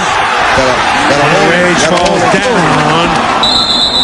Keith Elias was the intended receiver. course, you've seen a lot of nicknames in the XFL. Of course, He Hate Me being the most famous, but Orlando doesn't have any nicknames, Boz. Why not? It's not about name on the back of the shirt for the Orlando Rage. It's about game on the field, and it's all about business, and they just want to win games. They want to go to the big game at the end and prove to Orlando that the XFL has the best team in the league, and that's at home in Orlando. 10-yard penalty, repeat, second down. Holding is no good. Cost him 10. I went and got him. I like that defensive huddle, Boz. Everybody just going, defense is like that. You got to get in there and you got to talk about it. You get that energy up. Yeah. That's defense, baby. New York penalties adding up. 8 for 75, says Marty Aradon. Oh, crap. Stish. Richardson. Oh, run it, Wally. There he goes. Remember, you can't slide. Well, I should correct myself. You can slide. Still going to pay the price in the XFL, but if you're down on the ground, they can drill you. They can corkscrew you. Omar Brown coming up. This is coming at you live, right in the grill. Wally Richardson does a great job. Nothing downfield, doesn't make a mistake. Listen to it.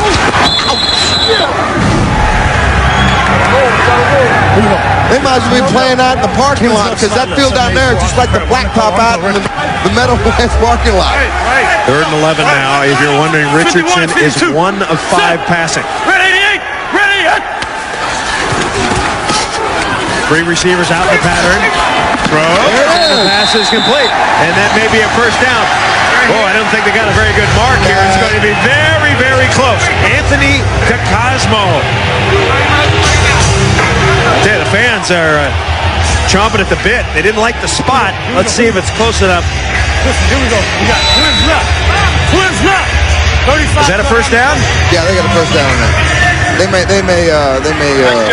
measure this, but they got a first down. Hey, guys, move out.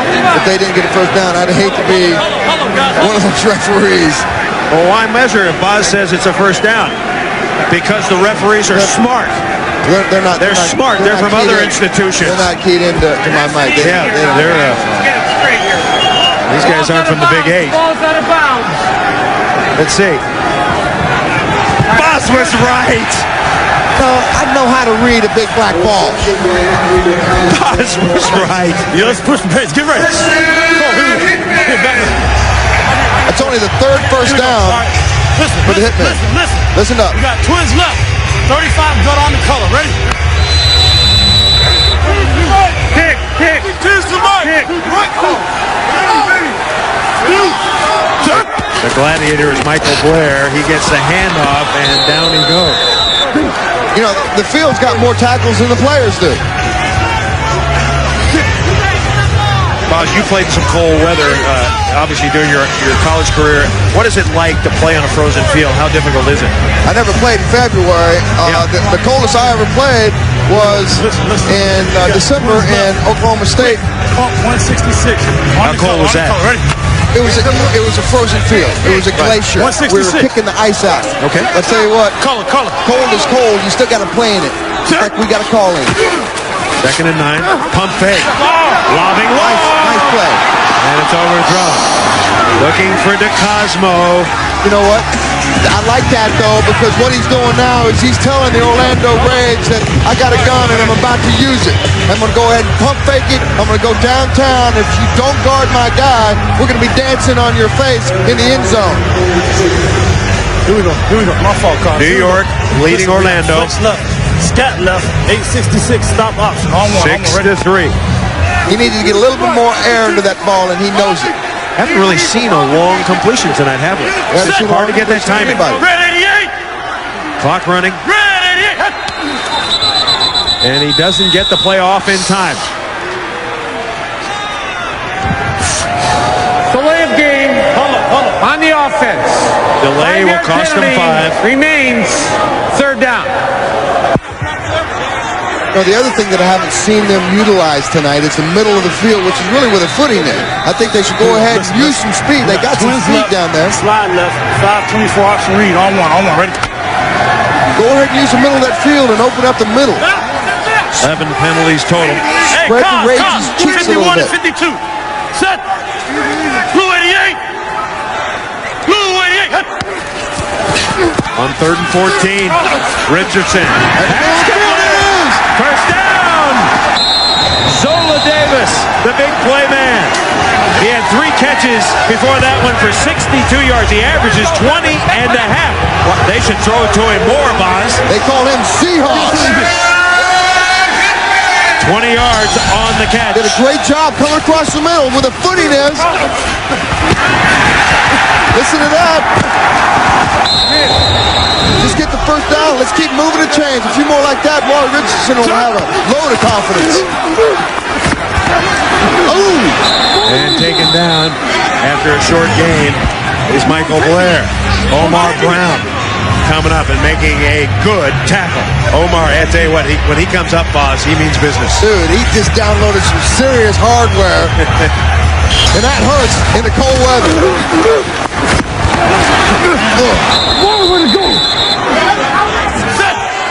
And Omar talking a little stuff. Is nice ball. And that may be a first down. And Richardson looks like he's got a little velocity now, Boz. He's throwing a nice spiral. That's exactly right. He's a big guy. He's got a big gun. And this crowd, listen to this crowd, man. This crowd feels it.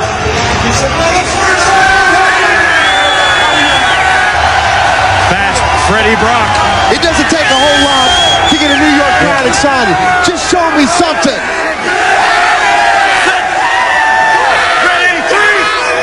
Richardson on this drive, 3 of 4 for 40 yards.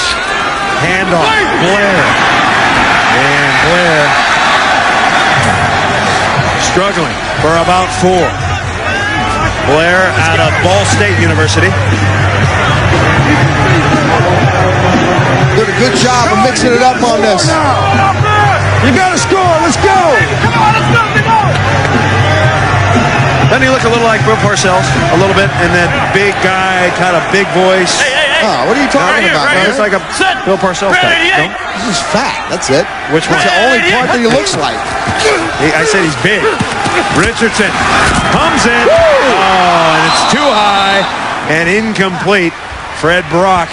You know why Freddie missed that ball? Because he's 5'10". He's just another couple inches taller. He's coming down with that ball. That ball's coming at him like a rocket in the ice. It's tough to bring that ball down. He's got great speed. He runs awesome routes. He's just a little guy. He's a little popcorn fart, man. I'll tell you what, the pass has got to be lower. Pass has got to be lower right there. Give him a chance. You're 5'9", 5'10". You got to have the ball thrown low. You got to bring it down in the bread basket. That's the end of the third quarter. We've got ourselves a ball game in the XFL. The Rage and the Hitmen. We'll be back.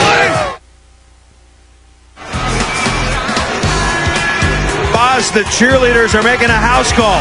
They're checking out some of these abnormal New York fans. XFL cheerleaders are in the house.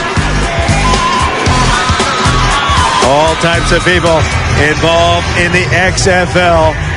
Stephen Fisher, you know, he's in a catch-22 world. He's an ordained minister who spreads the word of God. At the same time, he's a professional football player, and he's told to blow people up and take heads off. Last night, he shared the word with some of his teammates. Father God, we lift you up because there is none like you in all the earth, Lord God. And when the word of God becomes one with you and takes hold inside of your heart, then you will start producing fruits that show that that word has been sown into your heart.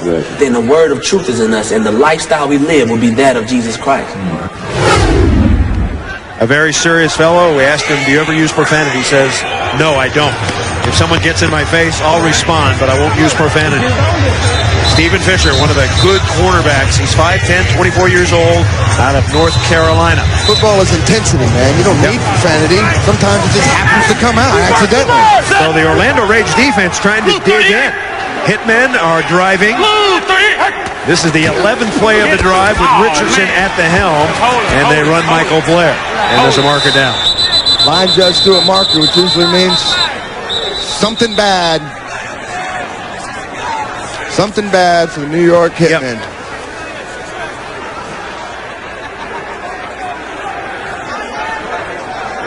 Been tough sledding up front. Look at those guys. They don't have sleeves on. Some have sleeves on, some don't. The real men on the offensive line don't wear sleeves. It's like a sorority, little fraternity. Sorry. Wrong feminine thing. They can't have sleeves on. There you go. I got in the locker room earlier with Ben Cavell, and he's an Oklahoma guy, and I got on him. I said, whoa, whoa, whoa. You ain't wearing them sleeves out on that field tonight. You ain't representing that you're going to go out there and be a man and wear some sleeves. Now, skilled players can wear sleeves, but if you're a lineman, you're considered a wussy. You're considered a wuss if you wear the sleeves. You're a lineman, you're insulated. Look, you got all that extra skin and stuff underneath there. It'll keep you warm. You got trips right, base. 083 strong corners to play. Don't leave them. Hey, let's pick it up. First down. Yeah. Let's pick this up. No more mistakes. Wally's showing some adventure, man. I like that. He's inside there. He's telling them what they need to do, what they need to see, how they need to play. That's what a leader's supposed to do. A big 3rd and 9 for the Hitmen. Richardson has been effective.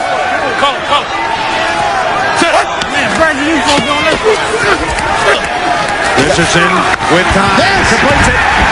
At the 15-yard line, Zola Davis, his second catch. Coach Tillman, evaluate Wally Richardson so far. Can you evaluate Wally Richardson so far? He's doing fine. Just fine? He's doing fine. Make sure you get on the line. I tell you, he even sounds like Bill Parcells. The twins left tight.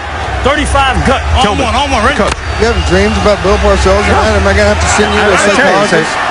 He's breathing fire like Parcells used to with the Jets. Got the big tuna on the mind. Hey, red 88. Hitmen are ahead. Oh!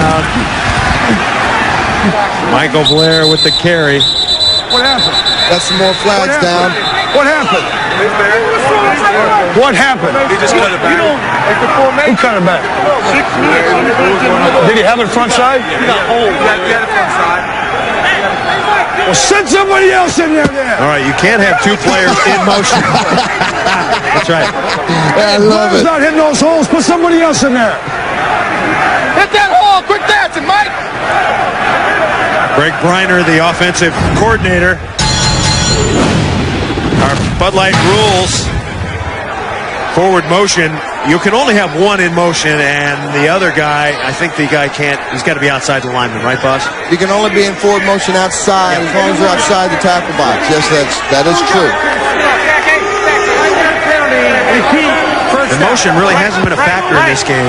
Some of the teams we saw earlier running that deep motion was kind of funky.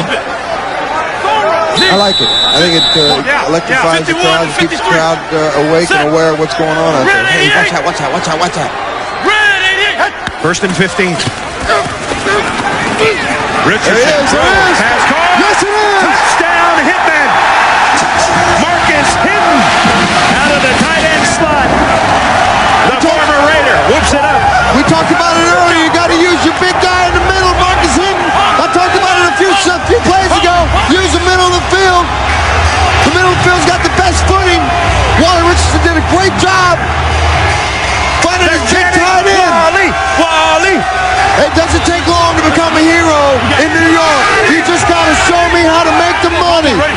All right, you can't kick an extra point in the XFL. We don't do that. You got to run it in or pass it in. And Richardson takes the timeout.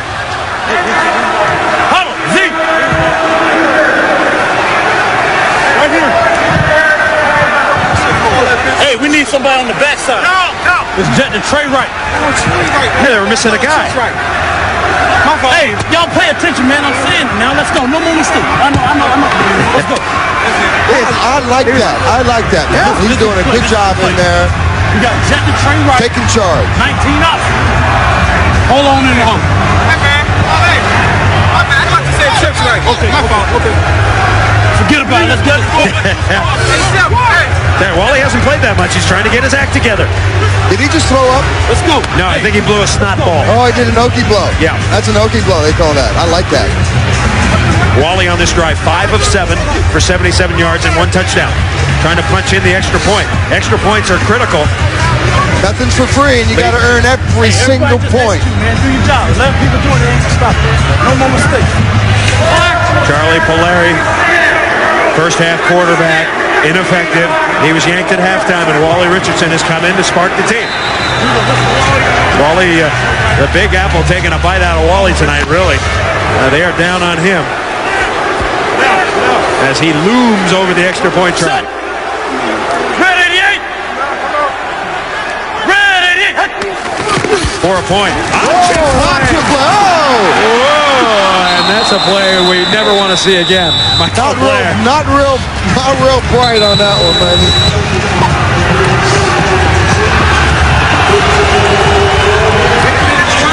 And Wally got boned on that play. Just keep waiting. How you doing, Wally? What you doing,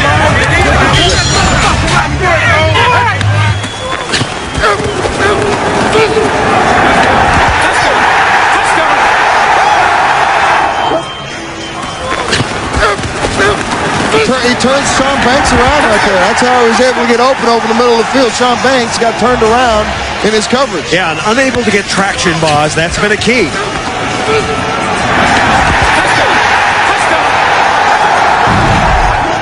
Wait!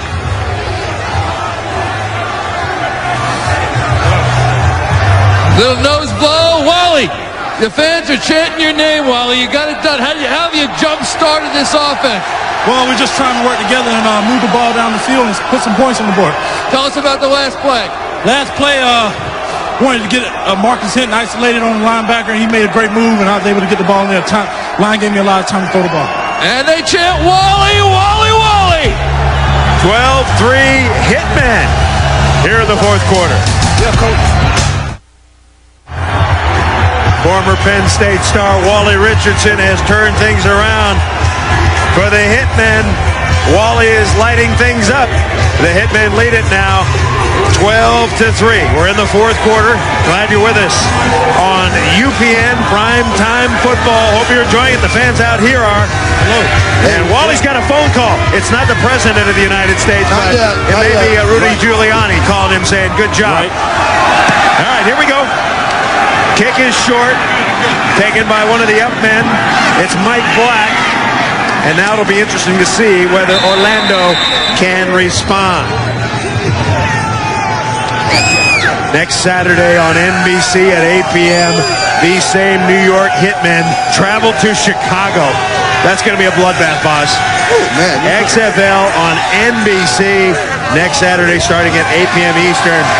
Oh, yeah, that guy's been listening to too much Eminem, Buzz. That guy's the freezer. The Chicago field's going to be the freezer. And Dick Butkus loved it when he played in Chicago in the frozen wasteland. And it ain't going to be nothing like that next weekend. All right, what can the Rage do? What can Jeff Brom do? Can he come back? He throws another bouncer, Buzz. Wow, he is having a very poor second half. He looked good in the first half, but he has not been throwing well. He threw that one on a bounce to Mario Bailey. You know what? He has the touch of the angel when he's down in warm weather. When he's up here, he's frozen as an angel. 5 of his 24 completions before he came into this game were for 30 yards or more. Tonight, his longest completion is 15 yards, and he's 7 for 16 now for 54 yards and an INT. Yeah, but more importantly, boss, he's only 1 of his last 9, so he's throwing poorly, and now he's in trouble. He gets away. We've got a marker down. Brom unloads. Pass caught. And there goes Mario Bailey. And Bailey takes it near the 30. We think we've got holding.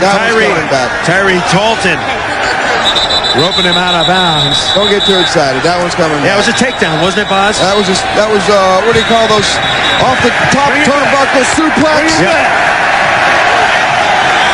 Let's go. That nullifies a 43-yard gainer. It's what dime 11 robber again. Hey! Stay on the covering! Stay on the covering! 79 of the offense. 10-yard penalty. Repeat. Second down. Yeah, I think Rusty's right. You know, you see the flag and you relax. Guy gets behind you. They don't have to take the penalty. You got to stay focused because you don't know what the penalty is. So you got to stay focused. You got to have it. You got to have it.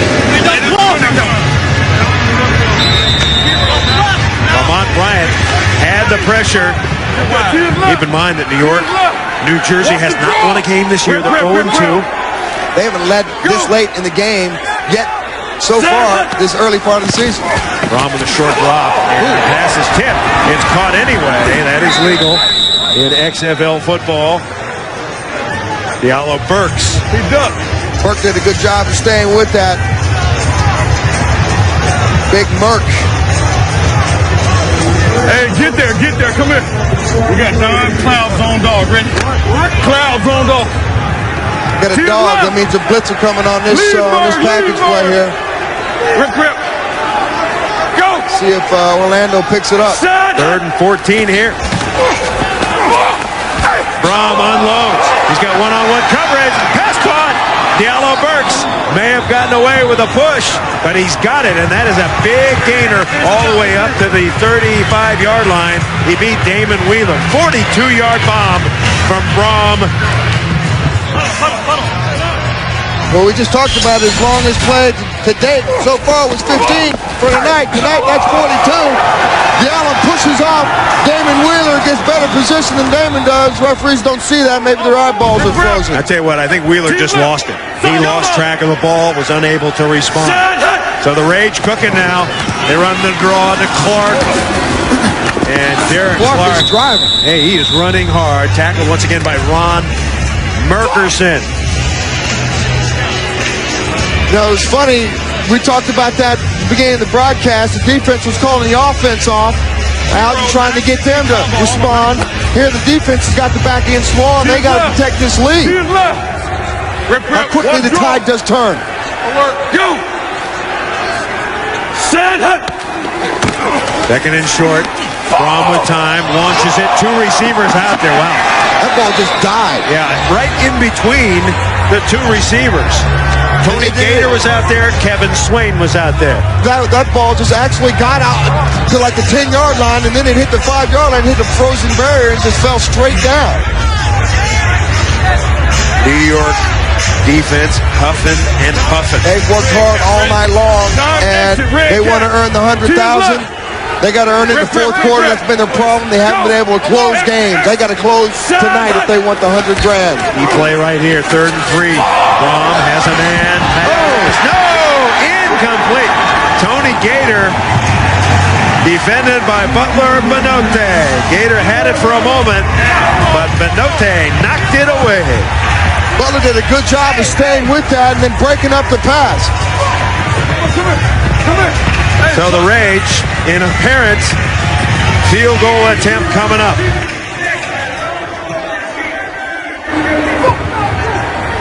Looks like about a 45-yarder. Jay Taylor. Made one tonight. And Taylor rips it. On the leg. Got it. Jay Taylor off a frozen field. He could have made that one from about 55. He kicked that giant ice cube. That was huge. Still a tight game.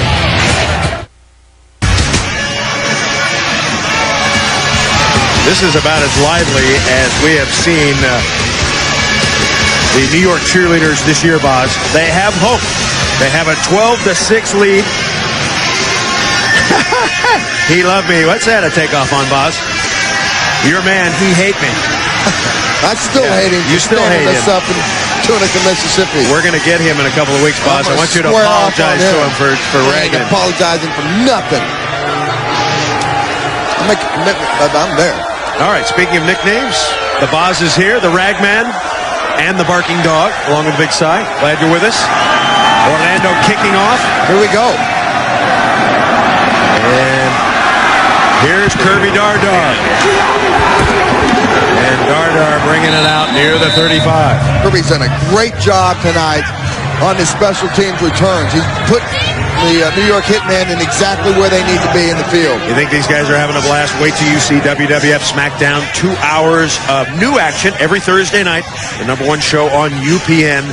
Thursday at 8 Eastern, 7 Central. You know what my goal is, Boz? What's that? You and me and the rest of the gang, rest of our production company, XFL, we're going to make this the #2 team, the #2 show on UPN in its entirety.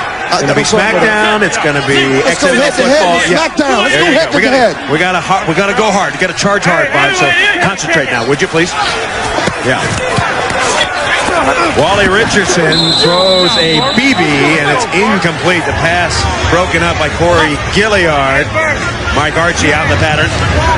You know, the offense has really got to burn some time. That last drive was a 12-play drive for 69 yards for 7 minutes and 50 seconds. We got wide jet, flex left, 41 draw, on one, ready. They started the series with a pass which stopped the clock immediately. Actually, now it's running. Right. Here we go. Set. 41. Puleri watching Wally Richardson run his team. And driving hard is Michael Blair. So Orlando digging in a little bit. Corey Gilliard coming up once again to make the tackle. Orlando really needs to give their offense this ball back in good field position. Orlando down linemen, Cedric Clark, Ben Huff, Andre Purvis, James Roberson. Burgess on the outside along with Banks. On one, ready. And Alexander, that front seven, playing well. Now 3rd and 8. Ready. Blitz.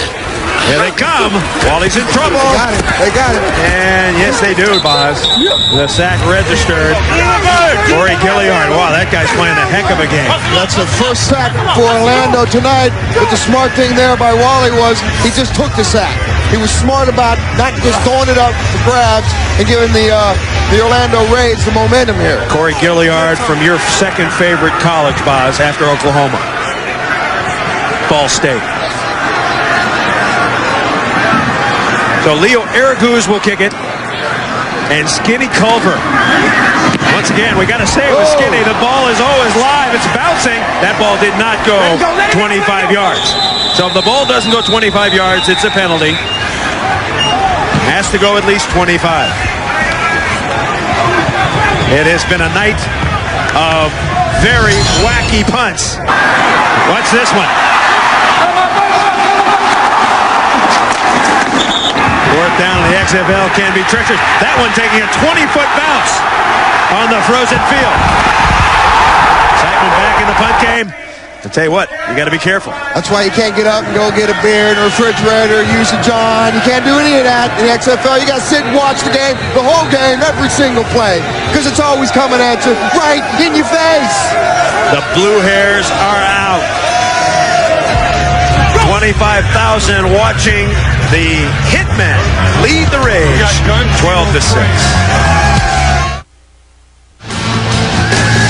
Back in Giants Stadium, 7:17 to play. Hitmen have the lead. More XFL coming your way next Sunday, TNN, 4 p.m. Eastern, Las Vegas at San Francisco. That will be a dandy. And then right here on UPN, we'll be out in Los Angeles as Memphis travels to meet the Xtreme. So now Orlando after a very short punt and a penalty, a net of 7 yards, the Rage, with great field position. Brom out of the shotgun. Got all day to throw. Now a scramble. There he goes. Jeff Brom. Ooh. He is run down from behind by Israel Raybon from Huntsville, Alabama. Second leading tackler, but Brom gets 20, Boz, and he's shaking up a bit. Man. Yeah. Is he real Ray, New York's wise guy? Tell you what, he's got getting sacked outside in the Meadowlands parking lot. Listen to this. What an effort. You got to come up and check to see if you still got some skin on your nose on that one. That's XFL sound. And interestingly, Raybon, 6'6", 305, and he ran him down. So Brom now on first down. Oh, he's got it down wide open. And it's going to be very close at the one. Diallo Burks, that had to be a blown coverage. Burks wide open. Yeah, you don't get open like that in the red zone unless somebody blew a coverage.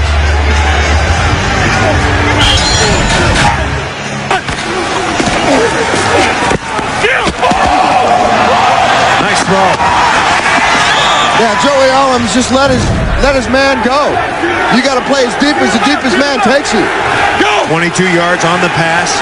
Burks has caught 5. Rage trying to punch it in. Hand off Clark. Touchdown, Rage. The Orlando Rage. And Clark says, in your face. You know something? When you're on the road, you either come strong or you don't come at all. And the Rage has come raging back. So don't go anywhere. This one's not over. Especially now that you got to earn this point. Now, Boz, I checked the stats today. In the XFL, you make this just 40% of the time. You got to run it in, pass it in, but it's only a 40% play. So the Hitmen need to dig in. Oh, they fumbled the football! So they're not going to get the point. That percentage just went down. Just like the NASDAQ has hit the bottom. We got ourselves a barn burner here in New York.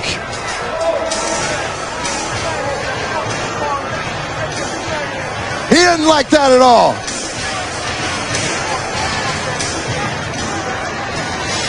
Now, Joe, in that situation, we were ahead by 6. Stop the clock. Jesus Christ. You know, I feel for him, and I feel exactly what he feels, because you go back and what the hell are you throwing the ball for with 6-point lead? You start grinding this thing out. Rusty told us yesterday they're going to line up in 2 and 3 tight ends and try to get some groundwork. You need one more game. 82. Hey, you need somebody from Rosenstein. Marcus, get out there. Did they tell you Bobby was hurt? Did they tell you Bobby was hurt? Hey, talk to Marcus. Marcus is over there. Marcus is over there. Jeff, you had one tough play out there. You looked like you got injured. You came back, made a great play on the next attempt. But what happened with the injury here? It'll be all right. We just got to keep scoring and win this game. All right. 12-12 here in the fourth quarter. Less than 5.5 minutes to go. Kirby Dardar. Got some room. And close down quick. Yeah, near the 30. Dardar is knocked down by Omar Brown. And Omar is everywhere on defense, special teams. He's played big tonight. Where's Trout? What were you doing on that? Was that cover 6 that they hit down there? Cover 2? Why were you so far in the middle? Here's the problem. We talked about it earlier. New York needs to learn how to step on somebody's throat and choke them out. I didn't call 2 catch, did I?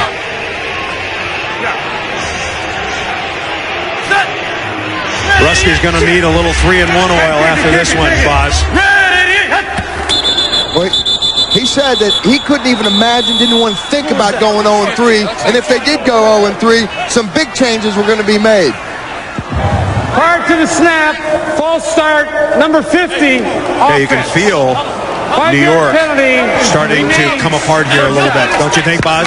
You see some arguing, you see some tension now. When you get the head coach over there screaming and yelling, that's also a way of him saying, you know what, wake up. We're in the XFL.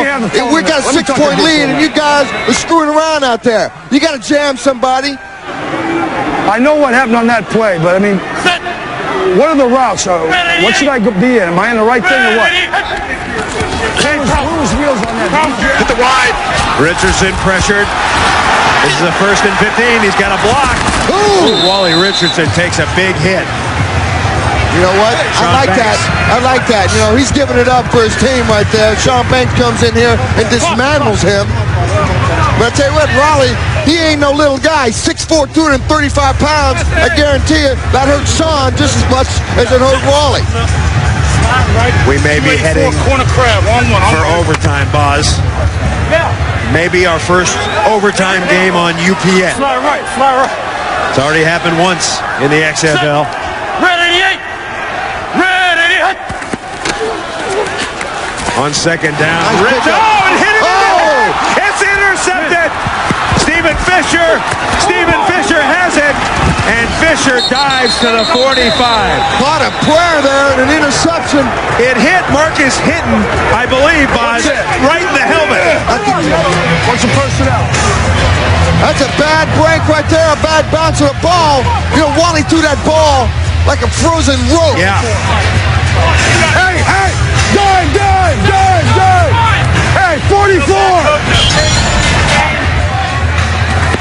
Well, they picked up the blitz nice.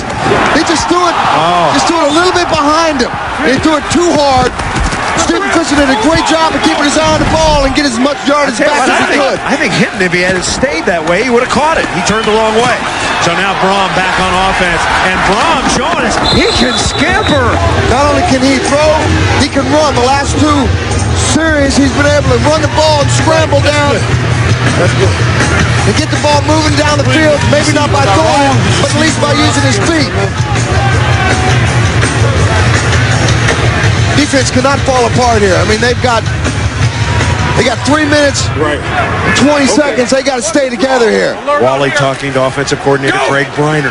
Hitmen in trouble now as the Rage putting on the pressure. Draw play. Clark has got a big hole on the right side. And Derek Clark bangs hard. Marcus Hitmen, what happened on the pass there? Well, they came on blitz, and I was supposed to look for it on the outside.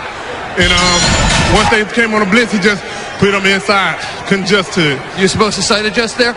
No, not really. It's not a sight adjust route. It's just they came, I just didn't get around.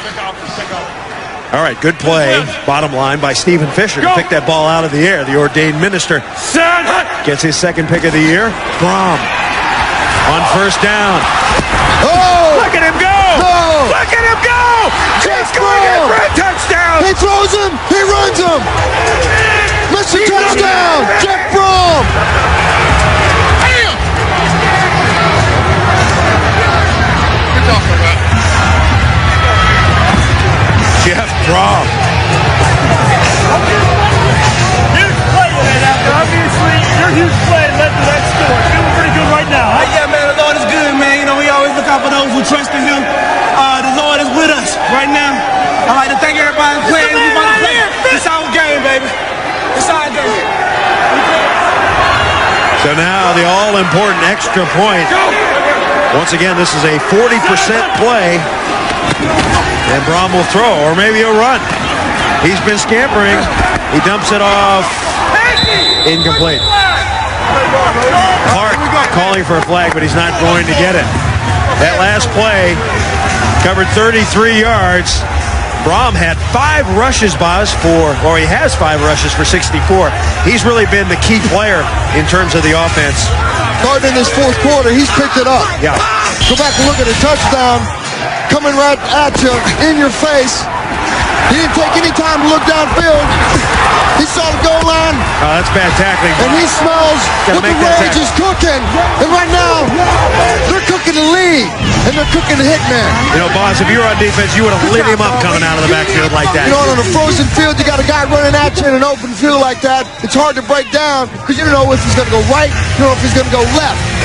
Well, somebody just needed to plan him. You got a 50-50 chance.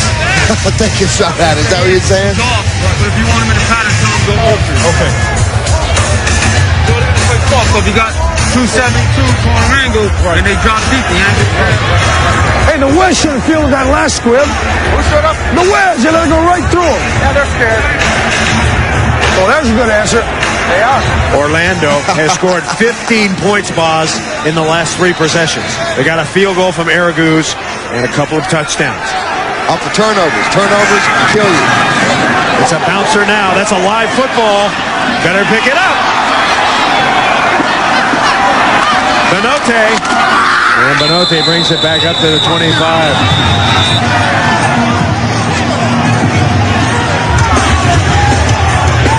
We've got a timeout at the 2-minute warning. The U.S. Army proud to present victories in life.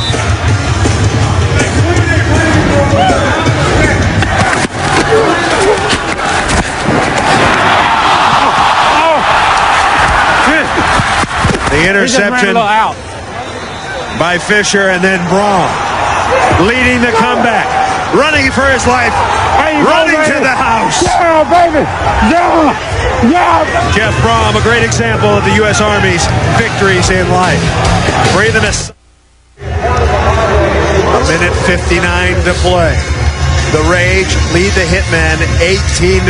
Wally Richardson has 2 timeouts left. He's got to go 75 yards and score a touchdown to send it to overtime.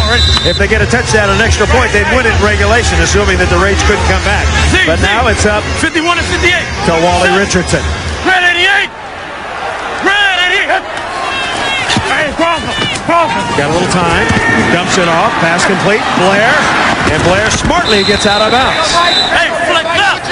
Going to be a short gain, about 6, knocking him out, Stephen Fisher.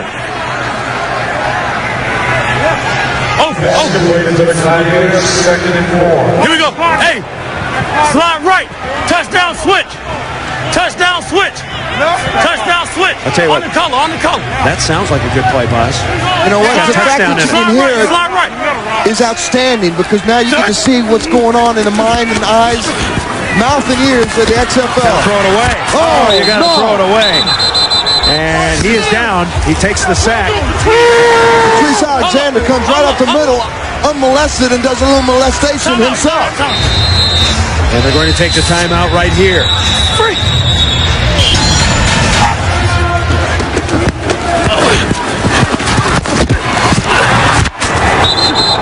Boy, didn't have a chance on that one. Too many guys coming. Talk about intensity, man. That's right in your face. Smoke foaming at the mouth. Face, you said? Flex. Go, you can see more. Give him the call again, coach. Here we go. Flex left off. Flex. Let's go red. Touchdown switch hook. Touchdown switch hook. Tell him to get All right, Richardson back out. That last play lost 15 yards under severe pressure. Patrice Alexander with a huge play. One of the big plays of the year for the Rage. Color. 3rd down and 20. My gosh. Touchdown switch.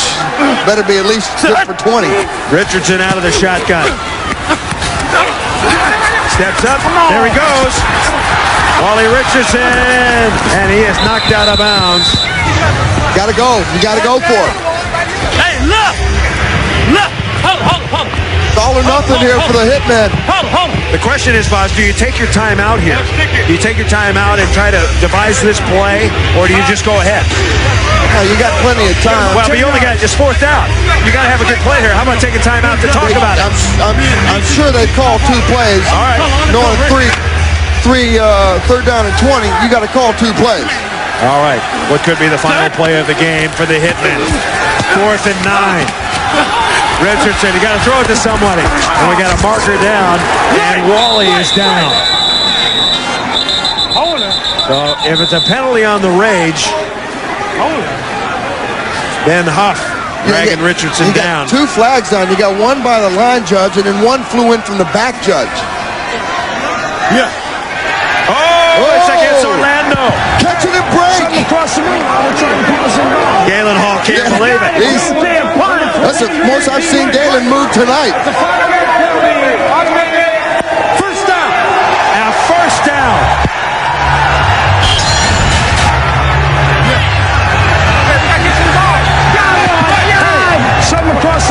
Yeah, his whiskers are upset, boss. Oh, my gosh. Rip 3. Rip 3. They still got life. 3. A minute 17 to go. Hitmen trailing. Richardson bumps into his own guy. Gotta get rid of it. He does, and the pass is complete. That's Fred Brock. Pass Freddie gets out of bounds. Wow, that was a huge first down. Let's go! Somebody get open. Let's go! We got twins right off. Rip. 384 wide shot. On the color. Somebody else. They're tight. They look tight. And when your protection breaks down like that, it really becomes sandlot football. That's what Rusty's saying. Somebody get open. 2nd and 6. There it is. Richardson pass complete. They got to move. They got to get up. They got to get moving. Out of bounds. Clock's running here. Got a minute left. They got 12 on it. The clock is supposed to stop in the XFL on a first down inside the last 2 minutes. It'll start running as soon as they put the ball down. They'll turn the clock back on. Got to get ready. Clock running. running. 59 seconds to play. Richardson across the middle. He's got his man, Zola Davis. Clock is ticking. There should be a timeout. We got Zola Davis down. Well, that should be a first down. Injury. That should be a first down. The clock should stop. Did a great job. Zola Davis just comes over the middle, finds a soft spot behind the linebacker. The linebacker does the worst thing you can do, which is break up on a short receiver when you got a long field. He pays a price, though, I'll tell you what.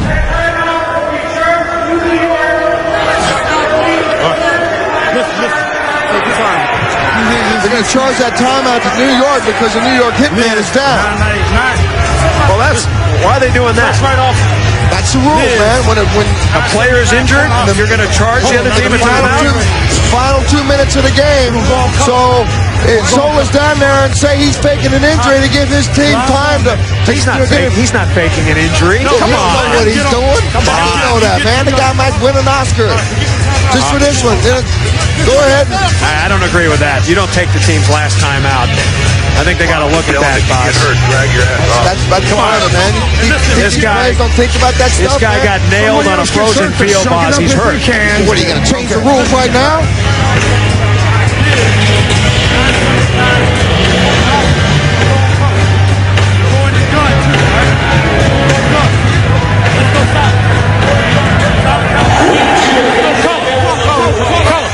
Guard from the coach. 979 corner. It's a bad rule, boss. I'm sorry, it's a bad rule. It's a rule you got to have, though. So New York is out of timeouts as they attend to Zola Davis. Got it. Hey, listen. Where you going? Richardson has been sharp, in this kind of a situation. He's very effective. He runs, he can see, he's tall, and able to throw accurately. And they'll take Zola Davis off. He's up. That's good news. That's exactly what the XFL does, man. Each week, the game ain't over till the end. It's a typical photo finish right here in the XFL. That's why we tune in for it. $100,000 in bonus money. It's all out there on the table, and anybody can go out and get it. One of these teams is going to get that bonus money. Right now, the New York Hitmen got to play like gangsters. Don't show me the money. Give me the money. 1st and 10. You got to throw it away. You got to throw it away. You can't take this sack. No. You cannot take that sack. Burgess. Kill it. Tell him to kill it. Kill it. Got to kill the clock. 30 seconds to play. And he'll spike it. A loss of 20 on the sack. Call it 25 with that penalty because 84 wasn't back in time to set up. That's a young mistake by Wally Richardson, man. You cannot take a sack and lose 20 yards of real estate when you got no timeout. 2-minute drive. Offside number 84 of the offense. I mean, Wally's just got to go ahead and say, you know what? I got to get rid of this. Just take it and throw it. 2 sacks in this drive. 15 and 20 yards. Yeah, he also needs some help from his offensive lineman picking up these dogs and blitzes. And they haven't been able to do that very successfully here tonight because Wally's really been under a lot of pressure this last couple of series. The Hitmen are under Murphy's Law right now. You know what that is, being from Oklahoma, right? Everything could go wrong, will go wrong. And That's it is going right. wrong here right now. in the second half.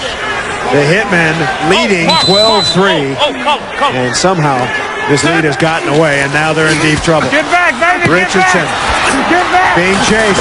Richardson escapes. Incomplete. DeCosmo couldn't hang on. That will stop the clock. He was out of bounds. So the Hitmen with precious seconds remaining. It's 3rd and 35. What do you call here, boss? A play that gets you 35 yards or longer. Y'all get deep. Let's go. You go Big Ben or Hail Mary? You got to go deep, babe. Okay. You got to go deep, or you come across the middle. You try to open this up, but they're playing this soft. They're going Big Ben. They got Big Ben set up right side. Well, he's got the to throw it. He launches it. Cosmo doesn't looking back. And it's intercepted. Stephen Fisher, and that should do it. Fisher's second interception tonight. Stephen Fisher makes the big play. And New York staring at 0-3. And they were so close. 6 points up, 12-6. And this game turned around just like that. And it goes back to turnovers in crucial situations at critical times. Let's go! All out, just like that. Throw it away. He only rushed for 4 With 13 minutes and 11 seconds, New York led 12-3, Boz. That was in the fourth quarter, and it's just come apart. Set! And Braum will take a knee. That will do it. 5 seconds to play. This one's over. Coach, you said yesterday you didn't want to think about 0-3. Now you are. What are you going to do? Coach, just a little tidbit of what you're going to do. Get out of my face. Coach Tillman obviously a little upset.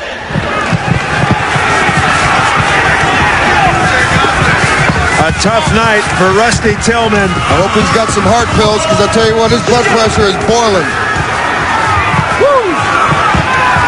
You have turned New York on its ear, now 0-3. You talk about a swing in momentum. You guys came back late in the second half, put up 2 great drives back-to-back. Yeah, there's no fight in this team. We realize it's going to be a tough battle. They got a great defense, and with this concrete field out here, it makes it kind of tough to make some plays, but we hung in there and we fought, and that's what this team's all about. People don't realize at home you really got hurt when you got tackled and you scrambled before you threw the touchdown pass, and of course the drive before you ran it in. How bad was it for you? It was hurting, but at the same time, I could make a few plays on my feet, and they were getting the rush. They knew we were going to pass, so I had to run and scramble. 3-0, perfect on the year. Next week, Birmingham.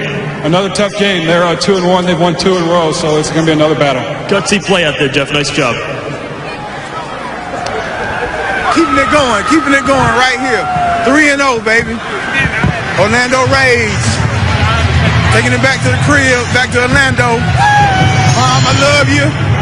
There is only one undefeated team in the XFL, and it is the Orlando Rage at 3-0, followed by Birmingham. New York, New Jersey drops to 0-3, along with Chicago. That is the Eastern situation, folks. Things heating up there. Coach, 3-0. I mean, you guys were dead on arrival in the first half. Didn't look real good, but you turned it on late in the second half. Well, we knew it was going to be this type of game. We knew it'd come down to the last 2 minutes. Our defense played well all night. Offense sputtered. But credit to New York. They're a good football team, and they'll win a lot of games. You heard Coach Tillman walking off the field. He is a disenchanted coach right now, not very happy with the way his team's playing. Well, I don't know about Rusty. I just got to control my team. We're where we wanted to be, and we have Birmingham next week, so we got to go home and get ready. Jeff, your quarterback plays well, but Stephen Fisher, your preaching defensive back, comes up with 2 huge picks late. Well, we have some good players. Everyone has good players in this league, and the teams are even, and this thing's not over by any means. Good luck. Galen Hall gets his 3rd win. The Rage gets 15 points on its final 3 possessions. More importantly, they get $100,000. Split up the bonus money. Galen Hall's team has done it again. Jeff Braum, 10 of 21, 124 yards passing. He threw a pick, but he did the job scrambling. Ain't nothing better than going in somebody else's backyard and you be the pit bull and you take the dog down. Don't forget, next Saturday on NBC, the Hitmen will play at Chicago. They'll go up against the Enforcers. The start time, 8 p.m. Eastern, 5 o'clock Pacific. And then the next Sunday, of course, the Outlaws and the Demons on TNN at 4 p.m. Eastern. We'll have the Maniacs and the Xtreme on UPN at 7 p.m. More primetime football coming to UPN. It is a happy Orlando Rage locker room. For Brian Bosworth, Chris Raggi, Michael Barkan, I'm Chris Marlowe. We hope you enjoyed it. The Orlando Rage rally down in the fourth quarter. They come back to win. The XFL is here to stay. We'll have more action for you next week. Jeff Brom, the MVP tonight. So long from the Meadowlands. There you go, baby. New York, New Jersey defense has been very, very powerful. The New York, New Jersey defense averaging 19 points again, but if you take away special teams. Hey, rip lefty, nickel left rip. Look at Big Mark there. Rip lefty, T is right. Side hunt. Pass complete. Bird Mark. Leader of the whack pack right there, baby. Ferguson, his second tackle.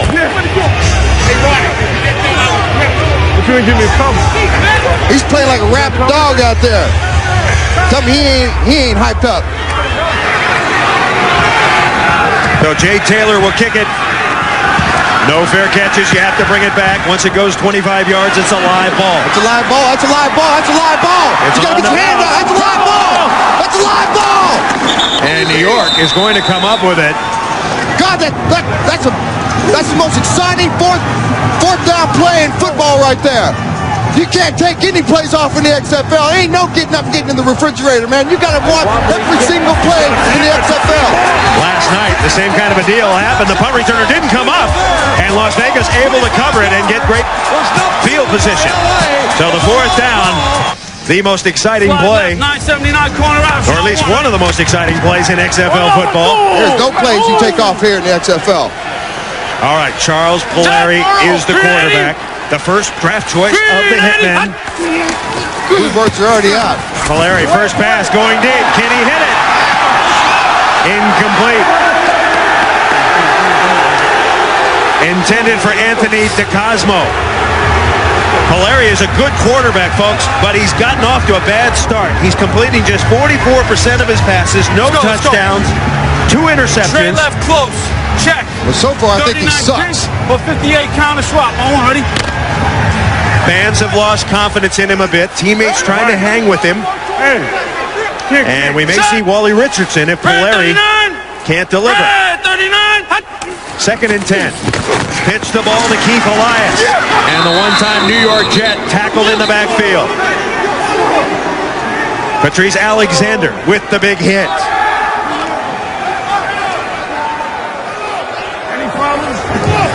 Rusty Tillman, the head coach for New York, New Jersey. We talked to him yesterday, and he was really frank with us. He said if Puleri looks at least a little bit out of sync, he's yanking him out of here.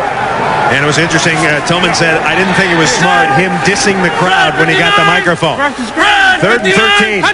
That's a New Yorker thick-skinned, man. They don't like to get talked back to. Draw play. They say exactly what they feel, exactly the way they feel it. Fans don't like that play call. Keith Elias for a short gain. So maybe the boos aren't all for Puleri there. Maybe they're giving a little bit to Rusty Tillman. Well, you know, Rusty told me yesterday they were going to try to air it out and take some shots early. If that first play was his shot, then maybe he should be shot, because that can't be it. You can't just throw the ball one down low and think that's all you can got. Aragoose the kick. Skinny Culver is deep. Yeah, Skinny is deep. A 6-footer weighs 150. He's got to catch it. He's got to bring it back. That was a bomb. Skinny at the 20. No, at the 33. Skinny trying to pick up. Oh, a murderous ball. Oh, he got here home. Skinny was flattened. Number 54. White tag number 54. Jimmy Clements. 52-yard punt. Skinny is hammered. We're coming back. First quarter, no score between the Hitmen and the Rage. At number 78, Chris Mao Malonga. He's a big Tongan. He likes to talk Tongan smack. What is Tongan smack? Listen. Tongan smack. Fefeo tufifine. How's your sister doing? I'm gonna kill you.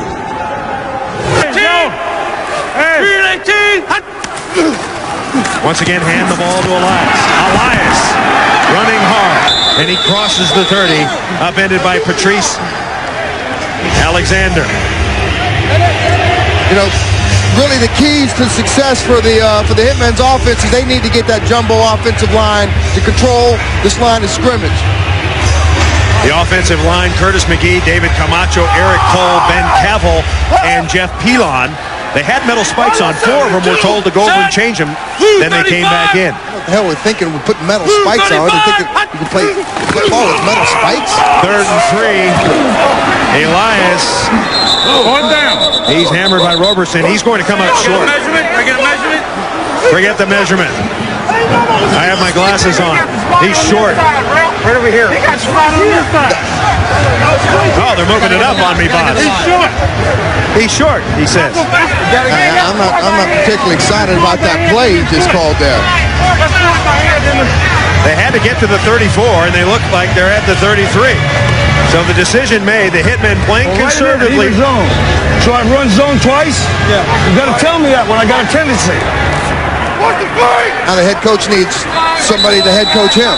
Too much time? But the problem here is they opened up the game with one pass, which is the shot they said that they were going to take early, and since then they've run the ball 5 straight times. 5 straight ineffective times. Hey, let's get these damn first downs now. Let's go. And you just heard Rusty Tillman say, let's get these damn first downs. Let's go. And the only way you're going to get first downs, you got to grind the ball out, but you also got to mix it up a little bit.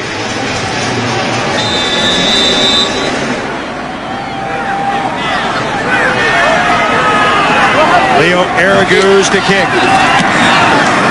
Ball is live if it hits. That ball's live if it hits. And it's picked up. Skinny Culver goes over and gets it. Throws a flag down there. Hold up. And this is a penalty because the ball went out of bounds on a punt without it being touched by the receiving team. Whole idea is to keep the ball in play. The ball was kicked out of bounds. By rule, it will be advanced 10 yards from that spot. First down. You got to keep the ball in play. Got to keep the ball in play. No score here in the first quarter. You look at Big Saab. His given name is Dwayne Saab, and he has a very, very special person in his life. Let's meet her. Right now. My mother's a single mother. It was rough for her to raise 3 boys here in Jersey City. She worked long hours, sometimes 8, 10, 12-hour days. And then at nighttime, she attended college. She did what she had to do to make things easier for us. You know, she worked hard, put us through private high schools. Jersey is a tough town. It's a very tough town, especially with 3 young big boys and a single mom. It's great being here in Jersey playing for the Hitmen. Having the opportunity to be here, to sleep in my own bed, eat my mom's cooking. Dwayne picks as I cook. As I'm cooking, he's in the pot, so I'm always smacking his hands. You know, some people talk about the pay. I don't care about the money, just the fact that I'm here spending time with my mother and being around my family. That's all the pay in the world that I do.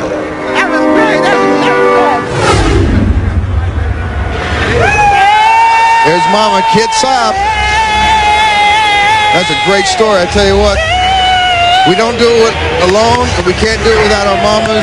I like to extend my mama, and I love you. I gave my daddy, I love him on the first game we broadcast. I love my mama too, I tell you what. And this right here just shows you how important it is for a player and his mama to enjoy their dream together. Orlando gets the ball back, and it's a reverse. Coming around the corner is Mario Bailey. The former Washington star. That could be a penalty. That is a penalty. He was drilled by Brad Trout. So Trout reeling him in after an 11-yard.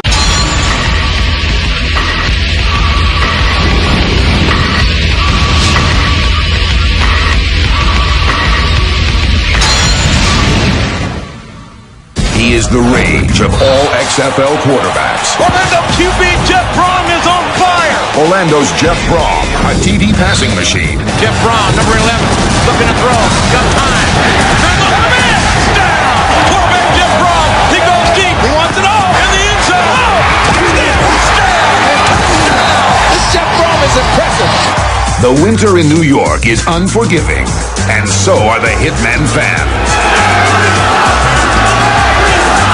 After 2 bitter Hitmen defeats, quarterback Charlie Puleri isn't making any friends in New York. I'm a big boy, I can take it. You can keep booing, I love it, baby. I'll be back next week. Hitmen head coach Rusty Tillman is feeling the pressure. Is this the week he makes a change?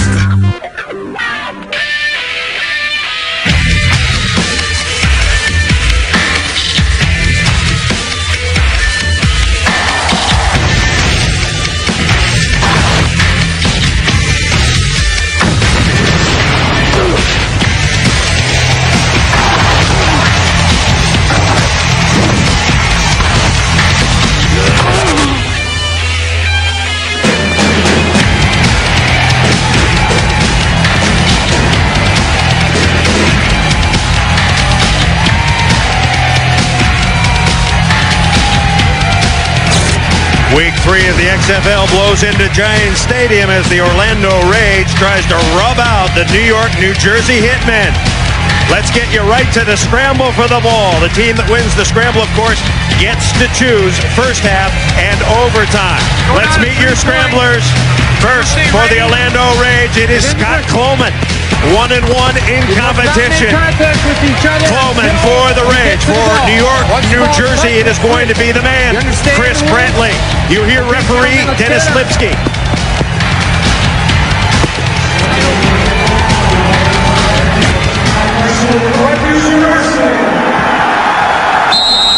There they go, Boz.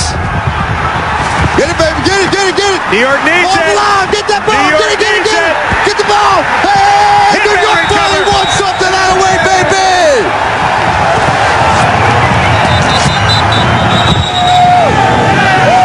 Hitman possession. New York's finally got something to cheer about, baby. Come on.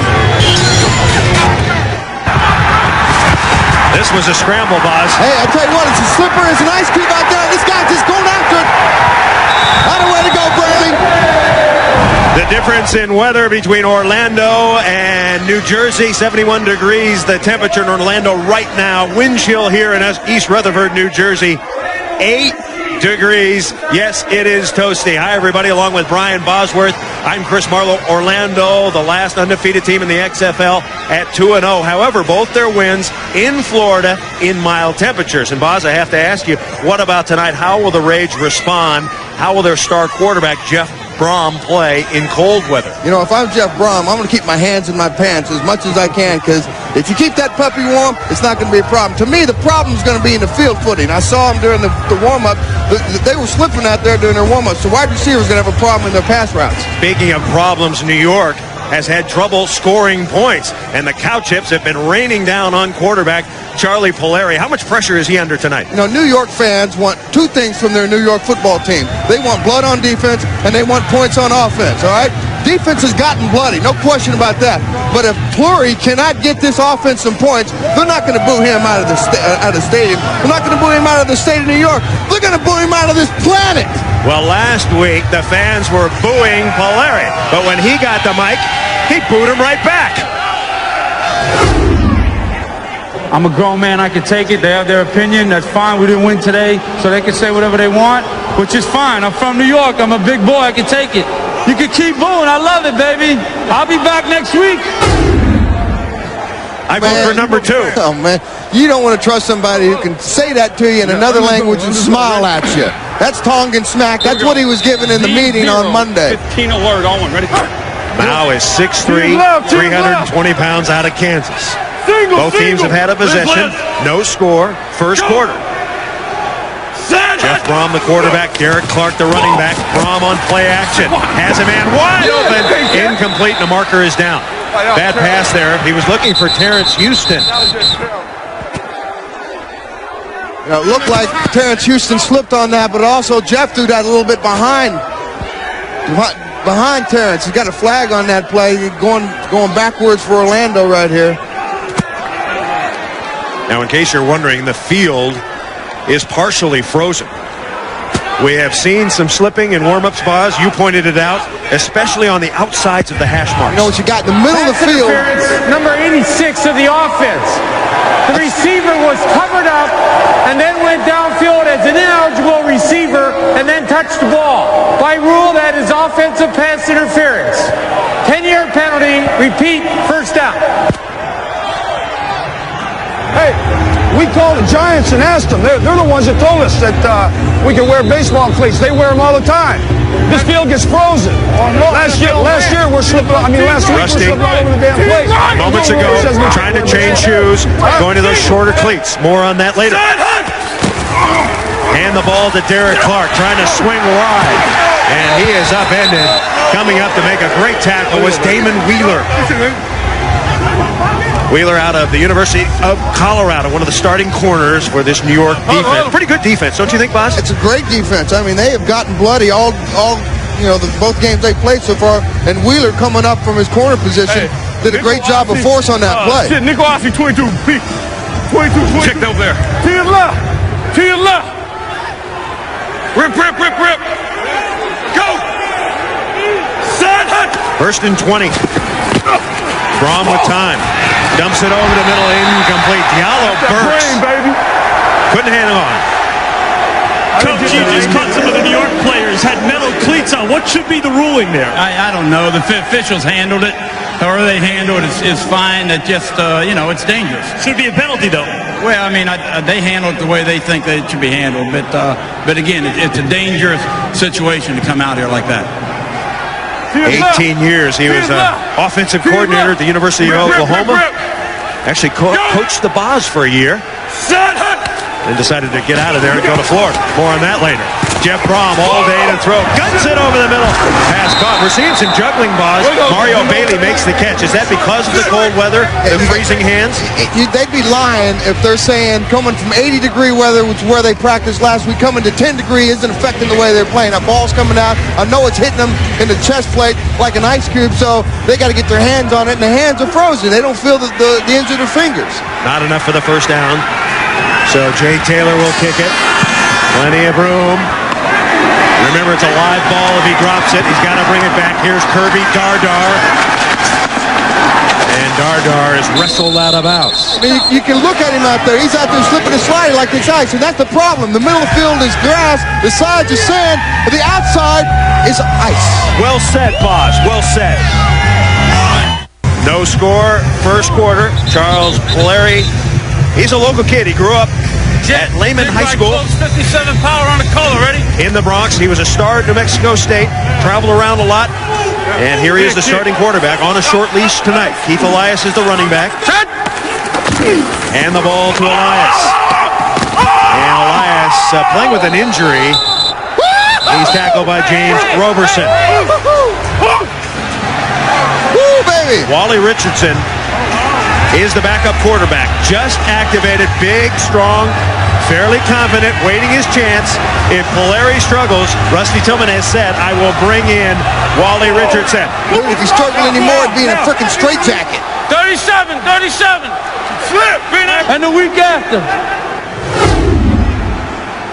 Boz, there was a players-only meeting on Tuesday. The defense got into it with the offense, and Puleri was the subject of conversation. You know what, Bubby? I wouldn't be laughing because in my mind, if I'm a defensive player, you've cost me $200,000. That's my child's tuition to school, babe. All right, New York, New Jersey has won the scramble. They're going to defer to the second half. Orlando will receive. Set to kick it off. This is smart football. You play defense. You put the best team out on the field. You play field position. You shut this team down early. You get some points on the board, and you get this crowd excited. Leo Aragoose to kick for the Hitmen. We're underway. Primetime football on UPN. It's taken by Brian Shea. A seam up the middle. And Shea drives it out near the 35-yard line. Jeff Brom is the hottest quarterback in the league right now. Brom, he's 29 years old, out of Louisville. Played for the Louisville Cardinals. Attention to the snap count. 8-0 trips. 14 on one. Brom threw for the first touchdown in XFL history. It was a 51-yard bomb to Kevin Swain. Liz. Yeah, you get out, get out, get out. Go, get out. It came on the first play of the game, too. First down. They hand the ball to Derek Clark. Jeff Brom, he's very... Oh, we got a fight that started off with... Telling you right now, this New York, New Jersey Hitmen team is not going to take anything. I don't care how hot Orlando thinks they are. They're going to chill them down real fast.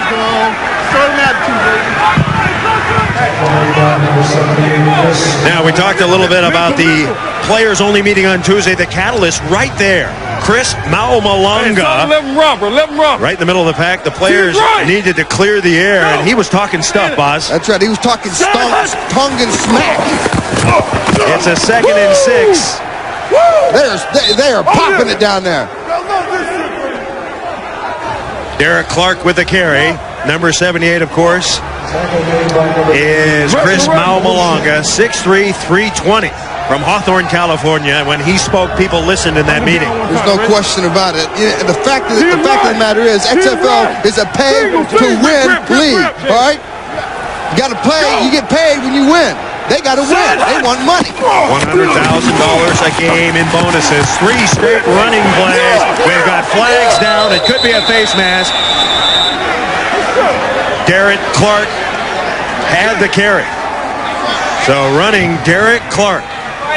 You know, you go back to that team meeting. It was a closed-door private session for the Hitmen. The defense were a little more. Face mask, number 93, 5-yard penalty, result of the play, first down. I think he's a little overzealous. He's throwing a little bit too much attitude around too early. Israel Raybon picked up the penalty. Going back to that players meeting, the defense was a little more than frustrated. You know, last week the defense gave the offense perfect opportunities to put points on the board. They blocked 2 kicks, that pair of interception, they resulted in 0 points. So Chris is hoping by challenging his offense, his teammates will rise up to the occasion here this week, put some money in their back pockets. Brom on first down. First pass, flushed out of the pocket, there he goes. Remember, if you slide in the XFL, you are a legitimate hit target. Ron Merkerson driving him out of bounds.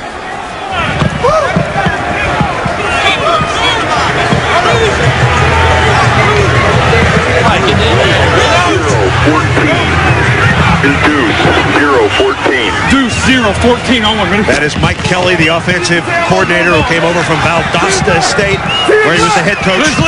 Talking to Brom, giving him the play. This is one of their favorite plays. It's just a little running play.